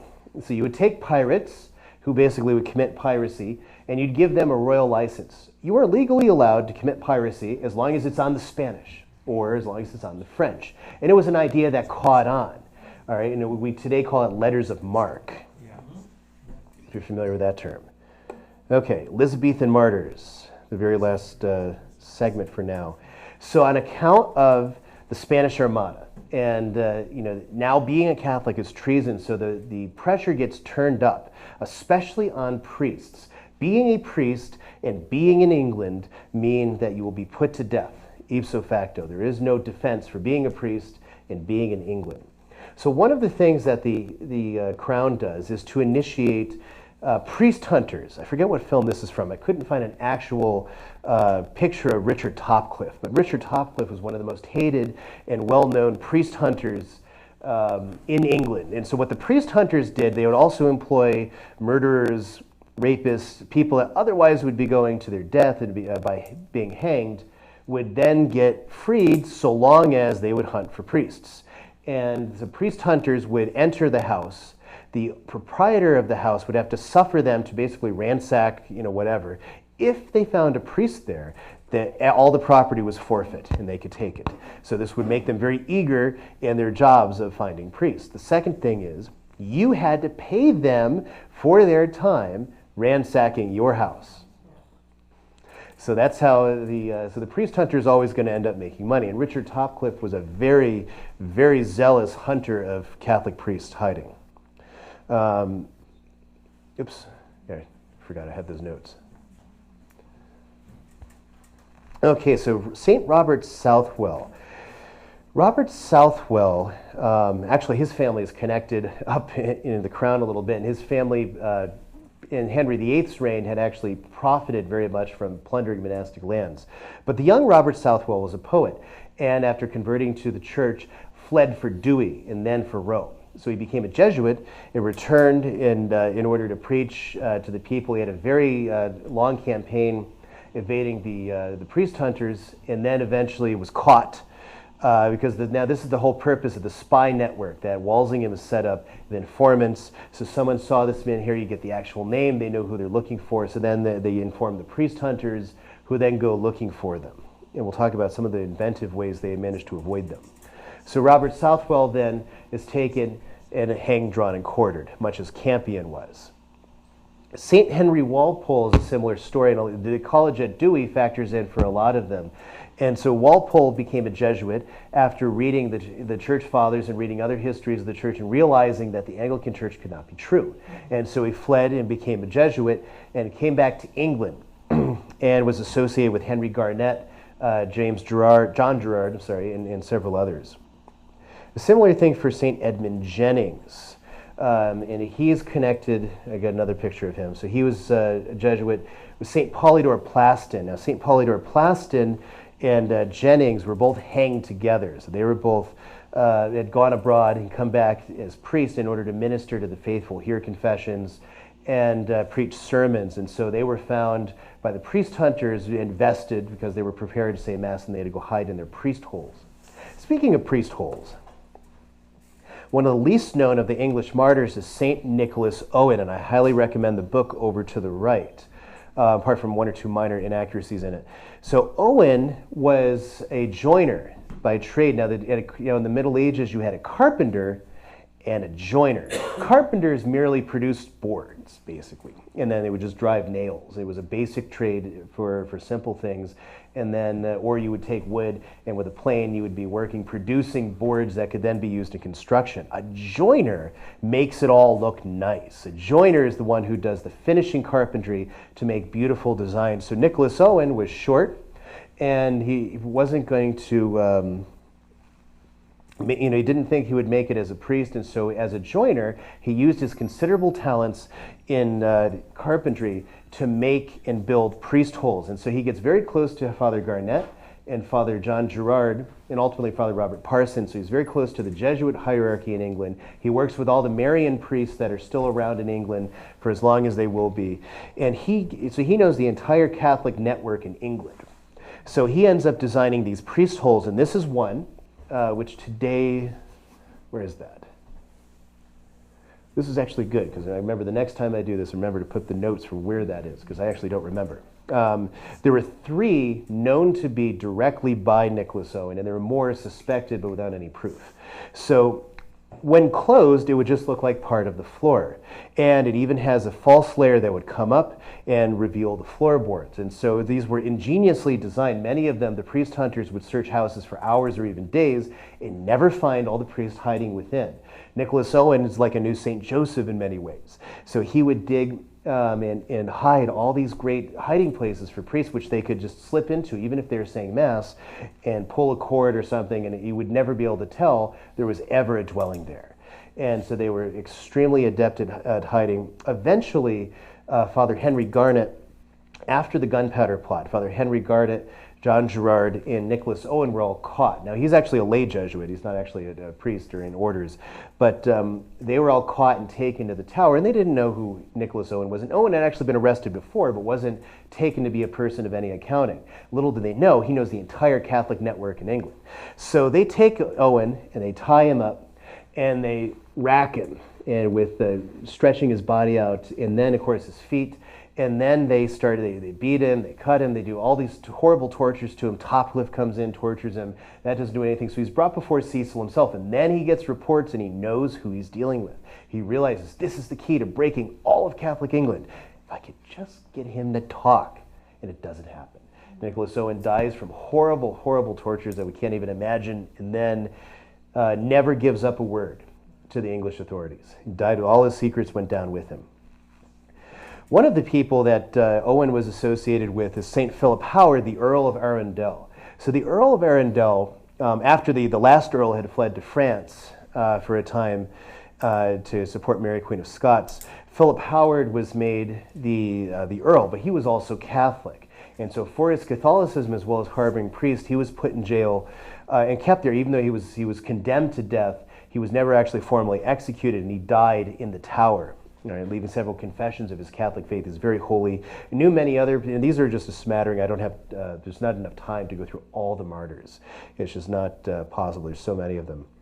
St. Margaret Clitheroe is a little more well known, and she was a gentlewoman in North England. Her husband was a Protestant, but she was known for being very good and amiable. Well, she was hiding a priest, and so she had priest holes in her house built by Nicholas Owen. And so she was caught. They didn't find the priest, but they did find the vestments. And so it was clear that she was harboring a priest. So they brought her before a magistrate, and she refused to plead, to give any information. So one of the penalties that you were given if you would not plead was death by pressing. And this isn't hers, but this is an example of it. You would be put under a door, basically, or a large piece of wood, and massive weights would be put down until you were either suffocated or crushed by the weight of it. And then when they're all done, these massive weights would, I forget how many, it would come up very close to about over 1,000 pounds of weights that they would put eventually. And sometimes they would do, and if you weren't dead yet, then they would just get it over with by dropping it. So St. Margaret Clitheroe, and they have the nice line here from the Little Office of the Blessed Virgin. Jam hiems transiit, imberabiit, et recessit serge amica mea, et veni. Now winter has passed, the rain has gone away and receded. Rise, my beloved, and come. It's an antiphon from the Little Office of the Blessed Virgin Mary, which actually used to have to pray much of the time.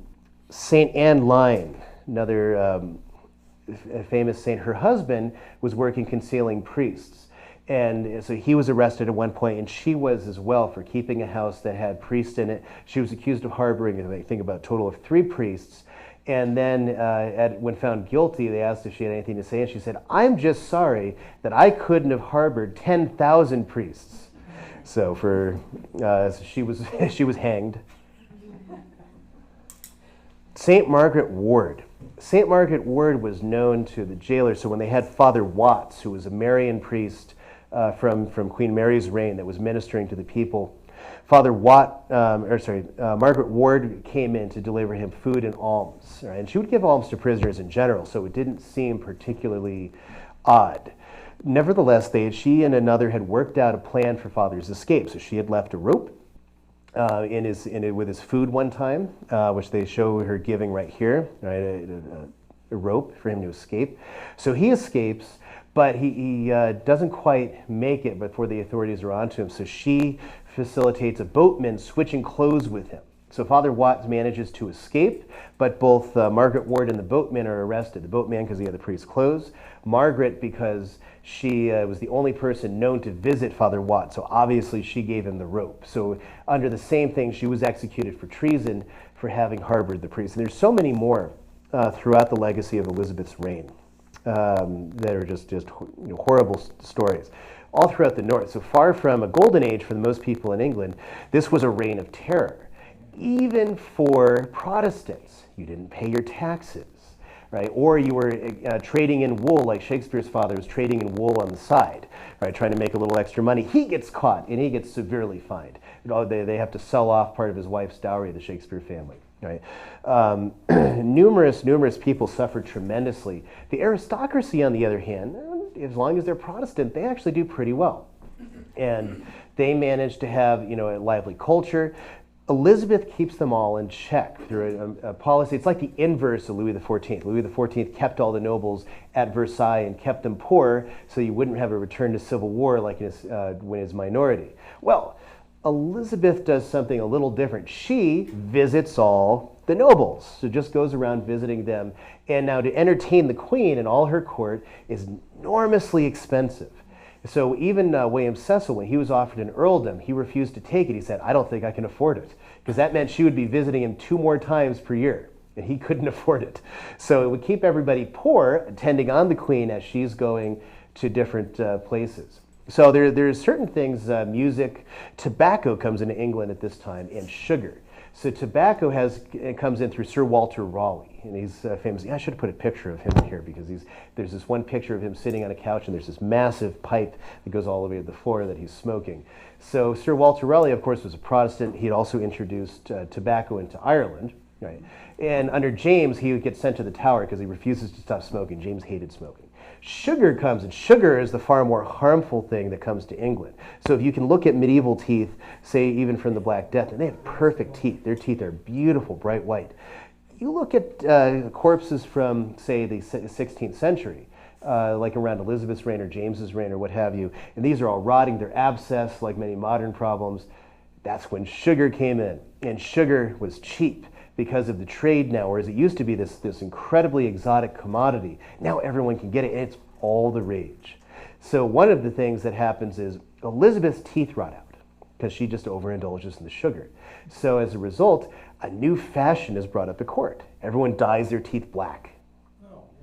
So it looks like you're like the queen. That shows that you eat sugar and your teeth are rotting too. So therefore you have money and you're affluent. They used to do things they would make a little sugar loaf patty and dye it with pink dye so it would look like a slice of pork. So you could have various things. It's absolutely absurd to us, but they had to take a little clay pipe, which normally you would smoke tobacco. They would smoke sugar out of the pipe. I don't even know what that does to you, but anyway. So various types of music and various writers glorifying Elizabeth, making her like a new Virgin Mary. Shakespeare even does this to acquiesce, because Shakespeare is at least thought to be and is probably very Catholic. In fact, when St. Edmund Campion came to England, he brought the news. There's no more compromise with the Anglican sacrament. He had a little pamphlet with the creed, the explanations of the Catholic faith, and the Pope's bull basically forbidding Catholics going to the Anglican sacrament. And it was given to Catholics as Campion went about preaching. Now, in 1741, in a house that's known to be Shakespeare's childhood house, they found one of these hiding up in the rafters. Right, so at the very least, Shakespeare's family was Catholic. The themes Shakespeare talks about suggest Catholic themes, especially King Cole is philosophically his most Catholic, but even later, the most daring, the most bold, his play Henry VIII, where he recounts the very Reformation itself and makes the whole thing look like a tragedy. Shakespeare has the Book of Thomas More, which depicts More as just slightly below a god, doing all these amazing things for London and for the people in an age where More was not a person that you liked very much. In fact, one of More's relations, John Donne, the poet John Donne, if anyone's familiar with him, he was Catholic, and he was raised Catholic, and his younger brother, so his mother fled to the continent, he had charge of his younger brother while he was at Oxford. Fortunately, Donne was more interested in the troubadour route at Oxford, and as far as women were concerned, than he was in studies, and so he was kind of a gadfly all over the place. Well, his brother was harboring a Jesuit priest, and they were caught, and then so the priest was hanged, drawn, and quartered, but his younger brother, Edmund, was sent to Fleetwood Prison, where he died of starvation and disease, because a lot of times you get thrown in one of those prisons and you have nowhere to sleep except in a whole bunch of people, and some of them might even be corpses. And so that's how you're sleeping for the night. So he died of a horrible disease he caught in the prison. Today, Fleetwood Prison is still there. It's a different sort of prison. Today, it's an office building. So anyway, so that's kind of the legacy on the lower side of Elizabeth's reign. You know, it's so far from the golden age. Like I said, in the aristocracy, probably feels that way. But for the common people, even the Protestant ones, it's not so much. There's so many more things to talk about, because it wouldn't be fair to completely demonize Elizabeth, again, like we've said at the beginning. But at the same time, we've got to stick to the purpose. And she never married. She had suitors, and sometimes she'd throw out the idea that she'd marry to get royal treaties going, but she never did. So she has no issue. And as a result, the only issue would be James England, or Scotland. But Elizabeth doesn't talk about, they actually make it a crime. Parliament passes an act making it a crime to discuss the Queen's succession. And even till her dying day, she wouldn't talk about it. Elizabeth reviewed Henry's will, and if she had no issue, then the Greys were supposed to inherit. Now, the problem with the Greys is that when Lady Jane Grey was put on the throne, Mary and Elizabeth were both supposed to be killed. And so Elizabeth held a grudge against the Greys and formally never saw them as queen. So she does not want them to succeed. So she has one last viewing of Henry VIII's will with that small obscure section covered up, little bits of plaster. And then she locks it away and puts it in the vault, and it's not seen again until the 1950s. Researchers find it. So this is one of the things, the famous historian Hilaire Belloc gets several things wrong with the English Reformation, and here it's because he couldn't examine the documents. Henry VIII's will wasn't known because it was hidden away as Elizabeth had it hidden away. It was only discovered when he was senile in the 1950s. So when he writes in his books on Elizabeth that she had no right to rule whatsoever, he's not aware of Henry's will ratified by Parliament that made it so, which would make her legally the heir, even bastardized. So, I mean, it's wrong for primogeniture. There's a few other things Belloc gets completely wrong. He says Thomas More supported the divorce, but not the king as head of the church. And that's also incorrect. He says in Characters of the Reformation, because he misinterpreted More's swearing the Act of Succession as far as Henry and Anne's children, and misread what was going on there, because Fisher did it too. So anyway, Elizabeth then dies in 1603 and is succeeded by King James I. Now, James raised Catholic hopes. James was the son of Mary, Queen of Scots. He's James VI of Scotland, now the first of England. It's a really new time because England and Scotland are still at war when he ascends the throne of England. So he's the king of both countries, and they're both at war with each other, more or less. So he has to kind of diffuse that. Then, as the new king, he's trying to deal. He's foreign. He's a Scot. And for a lot of the London elite, this isn't good. So James responds by creating his own Scottish elite in the royal bedchamber, where the English can't really get in. He has Lord William Cecil's son, Robert Cecil. He calls his beagle, because he's actually a hunchback. He's always shown in this magnificent portrait standing up, but Robert Cecil was actually a hunchback and had a cane. And so James calls him his little beagle, right? So they craft the policy. Cecil crafts the policy on destroying Catholic recusancy, but James had earlier promised to support a papal plot against Elizabeth if then the Pope would recognize him and give him various benefits, and so James was willing to participate in the plot. But then the papacy took extra long. Gregory XIII really took an extra long time getting everything together, so James decided it's not safe anymore, so he went and betrayed the whole plot to Elizabeth. But there were letters from James to the Vatican that still survive, and they still have today, where he's willing to help. He had promised toleration of Catholics, which at first he starts to make good on, until he sees how deeply in debt he is and how empty Elizabeth left the treasury. And then when he looks at what he's dealing with, he reinstitutes Catholic recusancy laws. So then comes the terrorist attack to end all terrorist attacks, the mother of them all, the gunpowder plot, which has a lot of interesting facets to it. And we don't have enough time to really go into it today. The story should be known. Remember, the 5th of November, right? Anyone sees people today with those anonymous masks, the white Guy Fawkes type of mask from that movie, right? That's kind of what is based on the historical figure of Guy Fawkes. It's given there with the Spanish spelling of his name, Guido, that's what Guy is. Fawkes was was recruited in. He was an English Catholic that left to serve the Spanish abroad and got especially experienced in gunpowder, right? Then there's these other figures. The two main characters are Robert Catesby and Thomas Percy. And they're the main figures of the plot, organizing, securing the funding, securing the money. They're the ones in the main group. So the goal is, James is opening up Parliament in 1605, mostly to ask for money. He needs money. And so he's going to open up the Parliament, and his very first one. So their plan is to blow it up from below. They're going to get all this arranged, go into the Undercroft and explode it. Now, there's a lot of things. Father John Gerard, who's a Jesuit, who's friends with Henry Garnet, who was martyred by the authorities, he wrote Diaries of a Hunted Priest. He writes a book called What Was the Gunpowder Plot? And there he alleges what today is the unthinkable and the unsuggestible, that it was actually an inside job by the government itself. And so that's what he alleges. It's discounted by the majority of historians. I think it has validity for a number of reasons. The first is that James comes in as the new Prince of Peace. He's going to stop war with France and Spain. And he delivers, unlike other people. He stops war with France and Spain. Most people, when they promise to end war, they just continue it. So he stops it, and then what happens? The gunpowder market in London drops. Robert Cecil and many other London merchants were heavily invested in gunpowder because it seemed like a great market to be invested in. You're always going to need it. Well, with no war in Spain, they're not even giving assistance to the Protestants in the Netherlands against the Spanish. No war with France. The purpose of manufacturing so much gunpowder is no longer there, so it falls and everybody loses tons of money. Cecil loses tons of money. And so he's already seen James rise up to reinstituting Elizabethan laws when he sees how much money he could get from recusancy fines. So he decides maybe we can according to Gerard and a few other studies we can show, he decides he wants to get James to go a little bit further.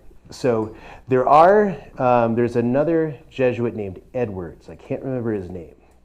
He wrote a book on the gunpowder plot where he suggests Percy and Catesby, based on evidence in the English archives, were meeting with Cecil on a regular basis, and that Cecil was actually organizing the whole plot, which is very possible. It's not an absolute proven thing, but everything's there. There's too many things in the English archives that don't make sense. And even as late as the 1920s, Father James Broderick, Robert Bellarmine's biographer, in speaking about this period, says that Gerard's account has a lot of validity. So one of the things is that not only do we see them meeting with, in relations, even from Cecil's secretary, remember he's the Lord High Chancellor, and he's meeting with these two potential terrorists, but also when they're arrested after the plot fails, Catesby and Percy are shot dead, the only two. Everyone else is allowed to go to the Tower in order to be tortured before being hanged, drawn, and quartered. The next thing is Fawkes was in the whole plan surrounded getting barrels of gunpowder, stacking them up, and then the kinetic energy from the gunpowder would build up into a big explosion. They did a test recently to see whether that would have worked, and it actually did. It blew this whole replica parliament apart. So that would have worked, except in 2005 for the anniversary, and this is something Edwards brings out in his book, Father Edwards, there was a news article in the London Telegraph how James's secretary records that the gunpowder seized from Guy Fawkes was corn powder. Corn powder refers to a type of gunpowder that's inert after a season. It's not dried, or it's not soaked, dried, and then which increases its kinetic energy. So it's really only good for training, and then it's just inert.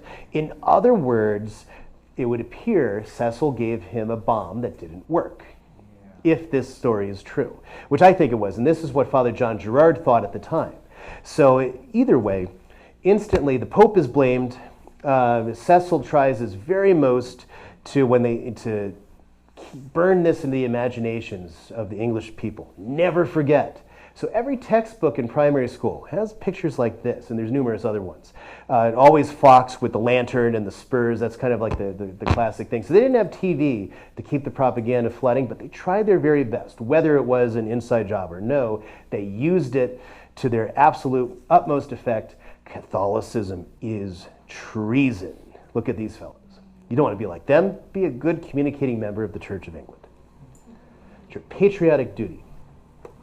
So fines and persecution of Catholics increases. And in the midst of it, and this will conclude it, there's a major conflict amongst Catholics. Right? And this is the Jesuits versus everybody else. So as we get into this period, the Jesuits, of course, we saw Edmund Campion and his bravery, many great Jesuit martyrs that were very much trusted by the faithful. But now, as we go into the 1600s, people are asking for bishops. And it's like a bishop to guide them. And so Rome first sends an archpriest who really has no authority whatsoever. And on top of that, he gets captured by the English authorities and turned into a pawn of James's regime. So in the end, they finally do consecrate two bishops, one William Bishop, and then Dr. Richard Smith, who is a titular bishop of Chalcedon, which is over in Turkey, obviously. And so his main job is to function in England, to interview missionary priests, to give them faculties, and also to give confirmations whenever he can. So Smith, on the other hand, he's reading canon law, and he reads various canon laws that Pius V had promulgated, and he discovers this one law requiring priests in mission territory to check in with the bishop ordinary whenever he's on that country's soil. So sure enough, Smith realizes this, and he shows it to his other candidates, so they immediately submit to him as the law says. Now the Jesuits, for some reason, and it's still not known why, the Jesuits in England did not want to be checking in with Smith. Part of it is some of them were actually gathering information, and they didn't want anyone to know what their movements were. Some people suggest that possibly they were carrying secret wealth. Obviously, for English Protestants, they've got nefarious designs, and that's why this is all being hidden. Either way, the other problem was the Benedictines. The Benedictines of the Cassiense congregation had taken in a lot of Anglos and Scots, more so than they could fit in their monastery. So they're just sending them back to England, even though they might not have been prepared for missionary work. The result being that you have guys fall away from the priesthood. You can't say Mass, you can't say your breviary, you're hiding from place to place, you're wearing layman's clothes, your priestly identity appears to fall away. And so you start seeing priests in this time fall away from the faith. They don't jump ship to the Anglicans. They start living bad lives and hanging out in inns and in brothels, and they give up the whole priesthood altogether. You have this one case of a Franciscan that kidnapped a nobleman's daughter and held her for ransom so that, in order for her to be married to someone. You have all kinds of screwy things. And so Smith compiles this dossier. So when the Jesuits assault him in Rome, basically saying, oh, he's harsh, he's doing all these things, and of course the Jesuits in Rome themselves, the superiors, don't really know what's going on. Until they start finding these pamphlets that the Jesuits in England are writing, that you don't need any bishops. Bishops are superfluous. The Pope himself is enough to supply bishops all throughout Christendom. And without a bishop, you have all these evils. The normal habit of Christendom is to have a bishop over his congregation. And without that, eventually it breaks down. So the great heroism of Campion and many of the martyrs gives way to an era where Protestants scratch their head and say, I thought that the papists were opposed to divorce, but they have 2 and 3 marriages. Trial marriages start showing up. Well, we know they're going to be invalid, so let's try it out and see what happens. So this is stuff Smith steps in to try to stop. And he also wants priests to go out into the communities, all the way into the agrarian communities, places where they don't want to go. Why? Well, with no hierarchy and no salaries, you have to go where people will pay you. And that's going to be mostly around London. So London is far overrepresented in priests, and further out has barely any. So Smith tries to catalog and fix these abuses. He writes to the head of the Congregation of the Propaganda. That term propaganda for propagation is for propagating the faith, not for disseminating political propaganda, which is how most people think when they hear that term. So the purpose of Smith's work then is to get this undone, but in the end, the Jesuits have their contacts in the Holy Office, and the Holy Office takes over for England. So Smith is ordered out of the country, and there is no bishop. So there's something that's to be said for what Cardinal Manning said in the 19th century, that it was on account of the Jesuits that we had no national hierarchy for so long. But why is a different question. Manning cites all kinds of theories that really, can't be substantiated. But we don't know because the Jesuits haven't opened up their archives, so nobody can see what's in it. So for whatever reasons, I don't want to impute anything to them without cause, but although they generally give us cause. So anyway, so Smith, unfortunately, is hated in the tradition by the Jesuits. And so because of this, and so the propaganda, though, the way it worked in every other country, even in Holland, is you had multiple bishops, and any missionary priest had to come check in with the bishop. And that's the way it was supposed to work. It's the way it worked in Asia, amongst Muslim countries, that's the way it worked. But for some reason, not in England. They don't get a bishop again until Bishop Challoner. You might remember him, he does the revision on the Douay-Rheims. He also, Smith had compiled a number of the testimonies of all the martyrs, such as what we talked about, and many, many more. And he compiled a lot of this information in order to get a martyrology produced for England, which he never gets to finish. But that's all the work that Challoner finishes. So Challoner produces his works on missionary priests and martyrs in England based on Dr. Richard Smith's work. Right? But unfortunately, Counter-Reformation unity had broken up, and Catholics were scattered and more or less leaderless all throughout England. And then comes the English Civil War, where Catholics are made the boogeyman of everything. Charles I is basically sucking money for his art collection out of the nobles, and they get mad. And so during this long time, he doesn't call a parliament. Finally, when he does, Catholics are guilty for everything. Parliament comes out. John Pym, one of the main opposition leaders, Charles is in league with the Pope, and because his wife's Catholic, Henrietta Marie, after whom, by the way, the state of Maryland is named, interestingly. Because Lord Baltimore, when he named it, he wanted to name it after the Blessed Virgin Mary, but ostensibly after Henrietta Marie, the Queen of England. So that's how he gets that across, because otherwise Maryland is never going to float with Parliament. Oh, it's after the Queen. Oh, okay, in that case. So nevertheless, so the English Civil War brings out all the buttons of anti-Catholicism, the gunpowder plot. less than 5% of the country is Catholic. But that is the dominant theme leading to the English Civil War. And of course, finally, Ireland, and the Catholic uprising in Ireland. And all this stuff is far too much to talk about. But in the Civil War, interestingly, Catholics are on the side of the king. And wherever royalist armies are, there's Catholics in its ranks. Whereas the Puritan is roving without in the parliamentary armies. And so ultimately, the break in England, the destruction of England, there's so many missed opportunities, there's so many failures all throughout, starting with, in the early in Elizabeth's reign and all throughout this period. But the glorious rebirth of England takes place in the 19th century and stretches till roughly the 1970s, to the point now where there are more Catholics that go to church than Anglicans. So from that great defeat has also come great victory in England. And actually, there are studies that show that the Anglican Church might cease to exist as a body by about 2030 or 2035. There just won't be one anymore. So we're still here, thanks be to God. Thank you.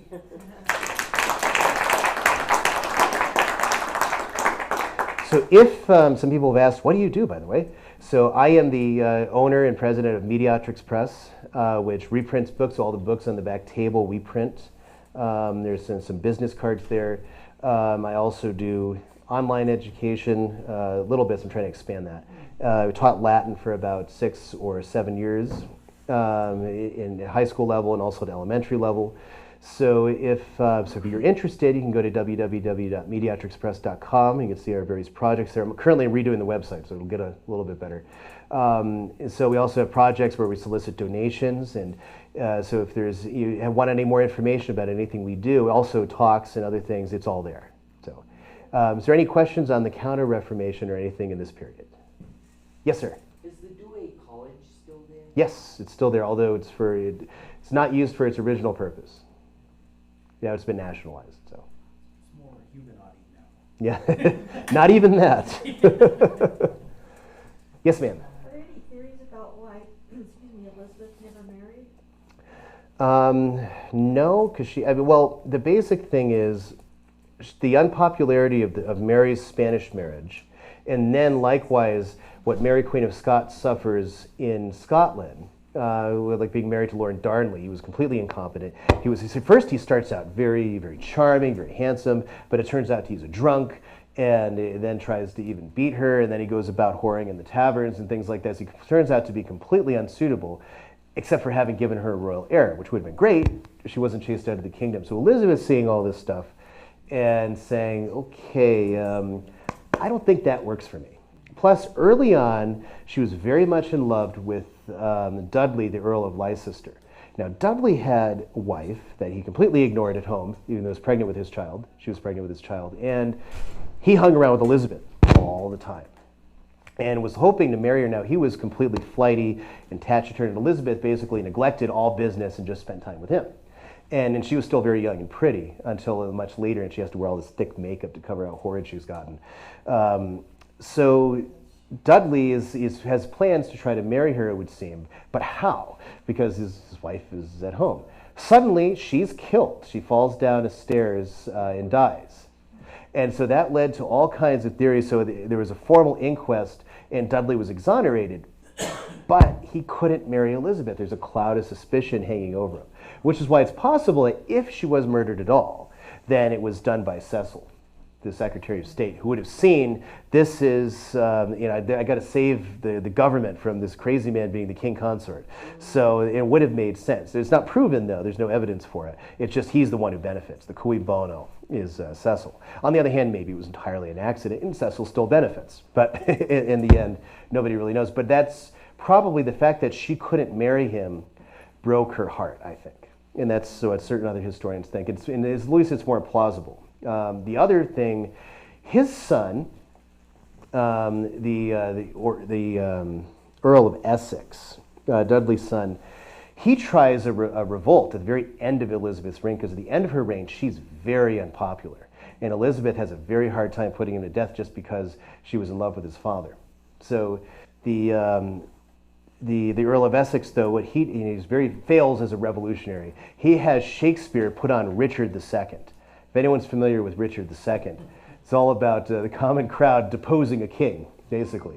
And so so that's played for several days in succession, and then he's paid for rebels to go through the city chanting, "We need the Duke of Essex as king," right? Down with Elizabeth, and they're going through all throughout London. But Essex failed to materialize because he was in his wardrobe trying to determine which jacket he would look better in when he overtook the state. So before he even got out the door, he's already arrested. But the fact that this could happen at all shows how absolutely unpopular Elizabeth was at the very end of her reign. It was seen, much like today, a lot of, even though there's general support for the monarchy, still fairly strong in England in spite of the media, which is surprising. On the other hand, there's always been a feeling since at least the 80s that the Queen, is just the same old, right? And there's a lot, especially younger Englishmen feel this way. Oh, when, and then you see media stuff. When's she going to die and stuff like that? Which I don't know. I dislike the idea of talking about my monarch that way if I was an English subject. But that's how Elizabeth was looked at. When's she going to go away anyway? She's been around so long. Then, and that's the only reason why a rebellion like the Earl of Essex's might have actually succeeded, because she was very unpopular. Well, the sheriffs pulling on that last picture, the sheriffs, were they taking her crown away? It looked kind of like the two little angel sheriffs over there. They looked like they were, I don't think they were crowning her.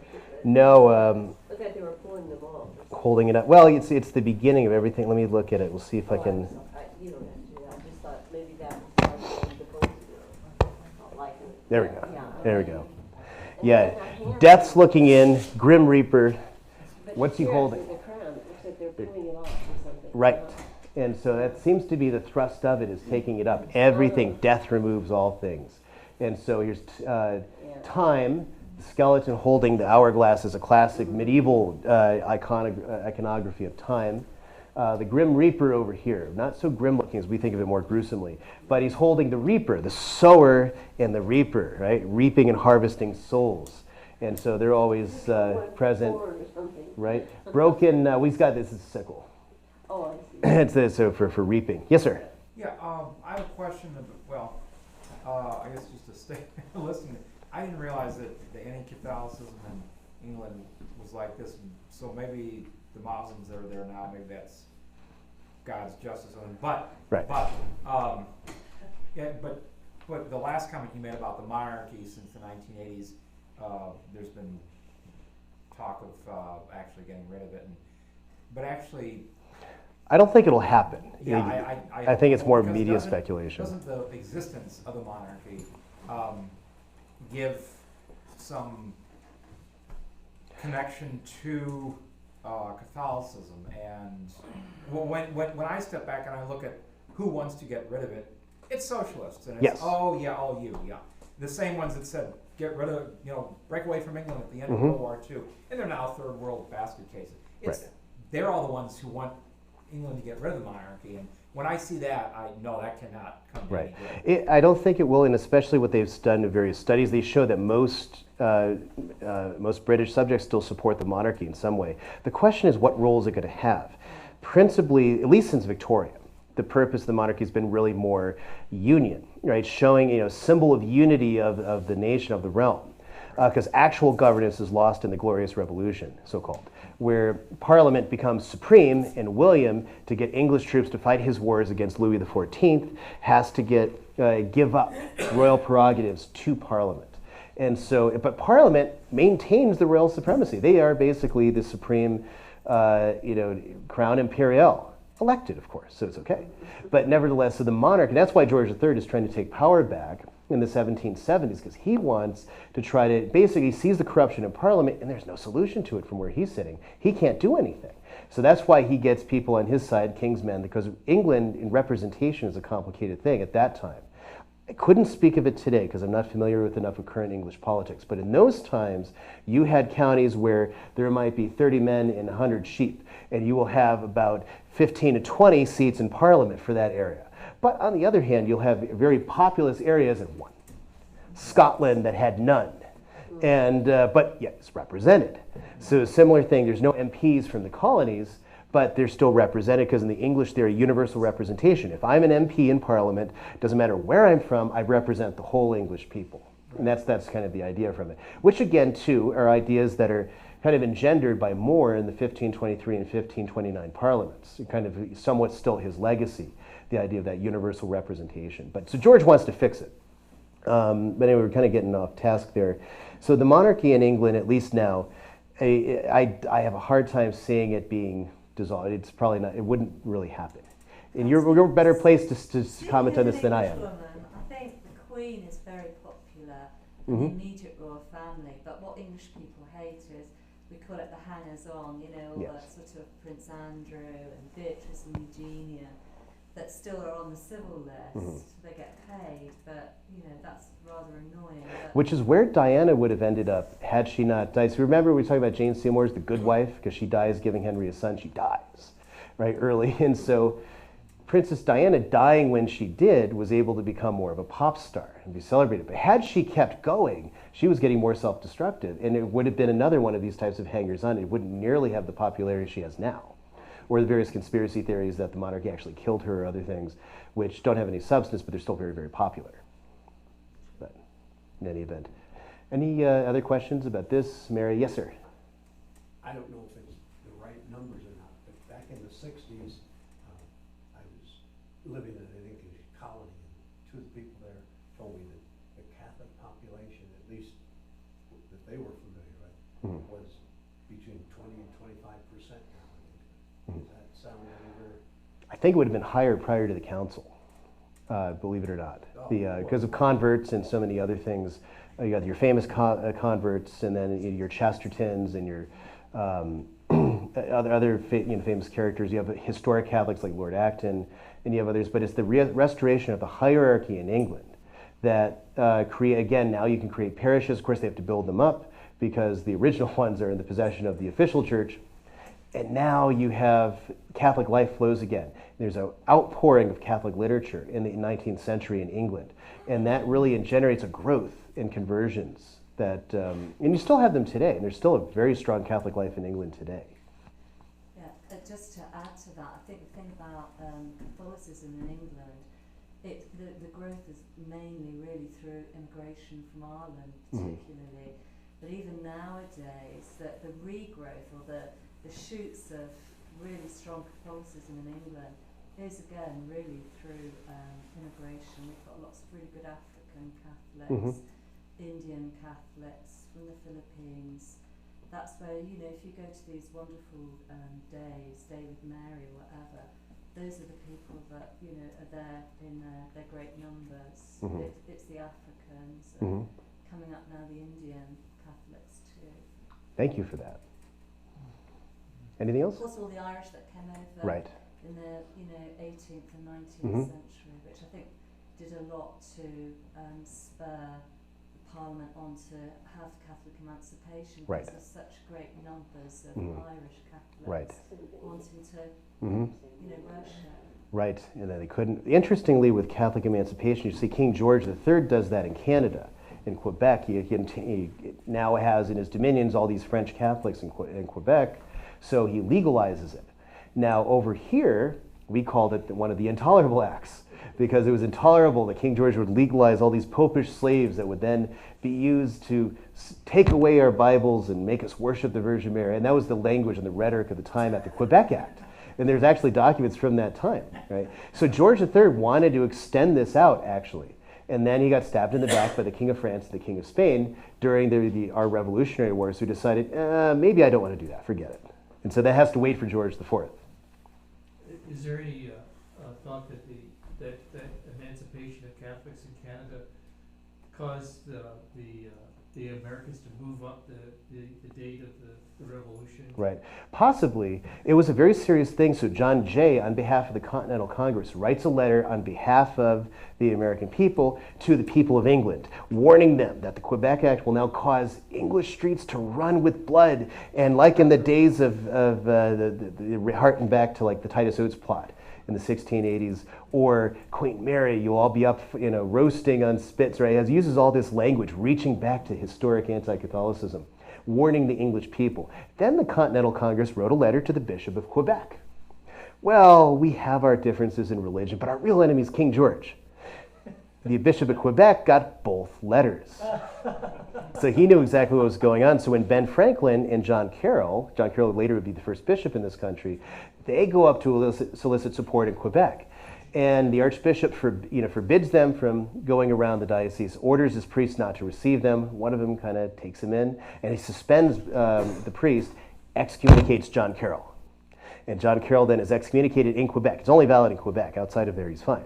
So he leaves, and First Bishop of Baltimore. So, and that's why after the Revolution, when he's made the bishop, through contacts, actually Ben Franklin had contacts over in Italy that worked on it, that got that appointment made. Carroll had to go to London and be ordained by Bishop Challoner because he was excommunicated by the only episcopate in this country that could have consecrated him. And that it was still in effect, I think, until 2006, somebody realized that. Some researcher found this out. And then they posthumously reversed the excommunication. And it was his brother, Charles Carroll, that was the only Catholic Right. signatory on the Declaration. Mm-hmm.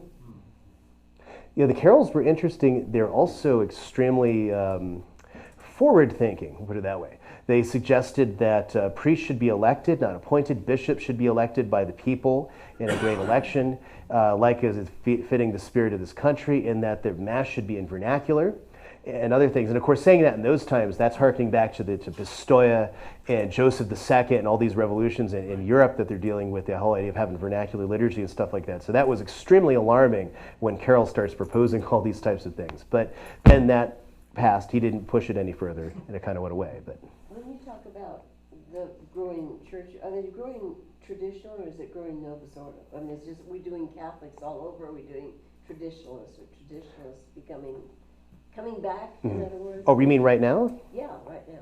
Like all over, like in England or whatever. Or is it I just couldn't Catholic? speak. I have friends in England that could attest to the growth of tradition there versus not. I don't know the numbers. I know that there's a lot of English Catholics that very much love tradition. And then you have to factor into that, then there's also Anglo-Catholics, there's also members of the Church of England that view like the Oxford movement in the 19th century, that the church is wider than just some Bible-based religion, that we really have a real church like the Orthodox and the Church of Rome.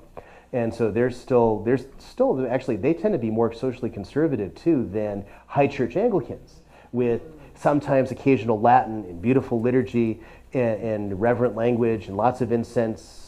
Oh, look, and there's a woman priest facing the altar and support abortion and homosexuality. So, it's a curious thing amongst high church people. Evelyn Waugh used to talk about with the high church, watch out when you see the lace, run in the other direction, so Evelyn Waugh said, because that usually meant they were homosexual, which is a fun thing with Evelyn Waugh. But then again, he saw things the way he liked to see them. He liked to satirize, and so he also, I think, he likes to pillory the establishment church very much because he had negative experiences some there. of the things down to where we had so much controversy with pedophiles and things. Well, it could be. It didn't start from them, but I mean, we had it in our own ranks. But it's a universal thing for that time too. It's not a Catholic thing. It's not a Protestant thing.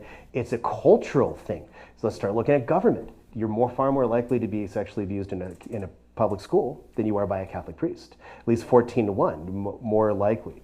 But And of course, the Catholic Church had money and they could. it's the church. It's Christ's church, and that's what the devil's going to hit first. Oh, for So sure. that's why.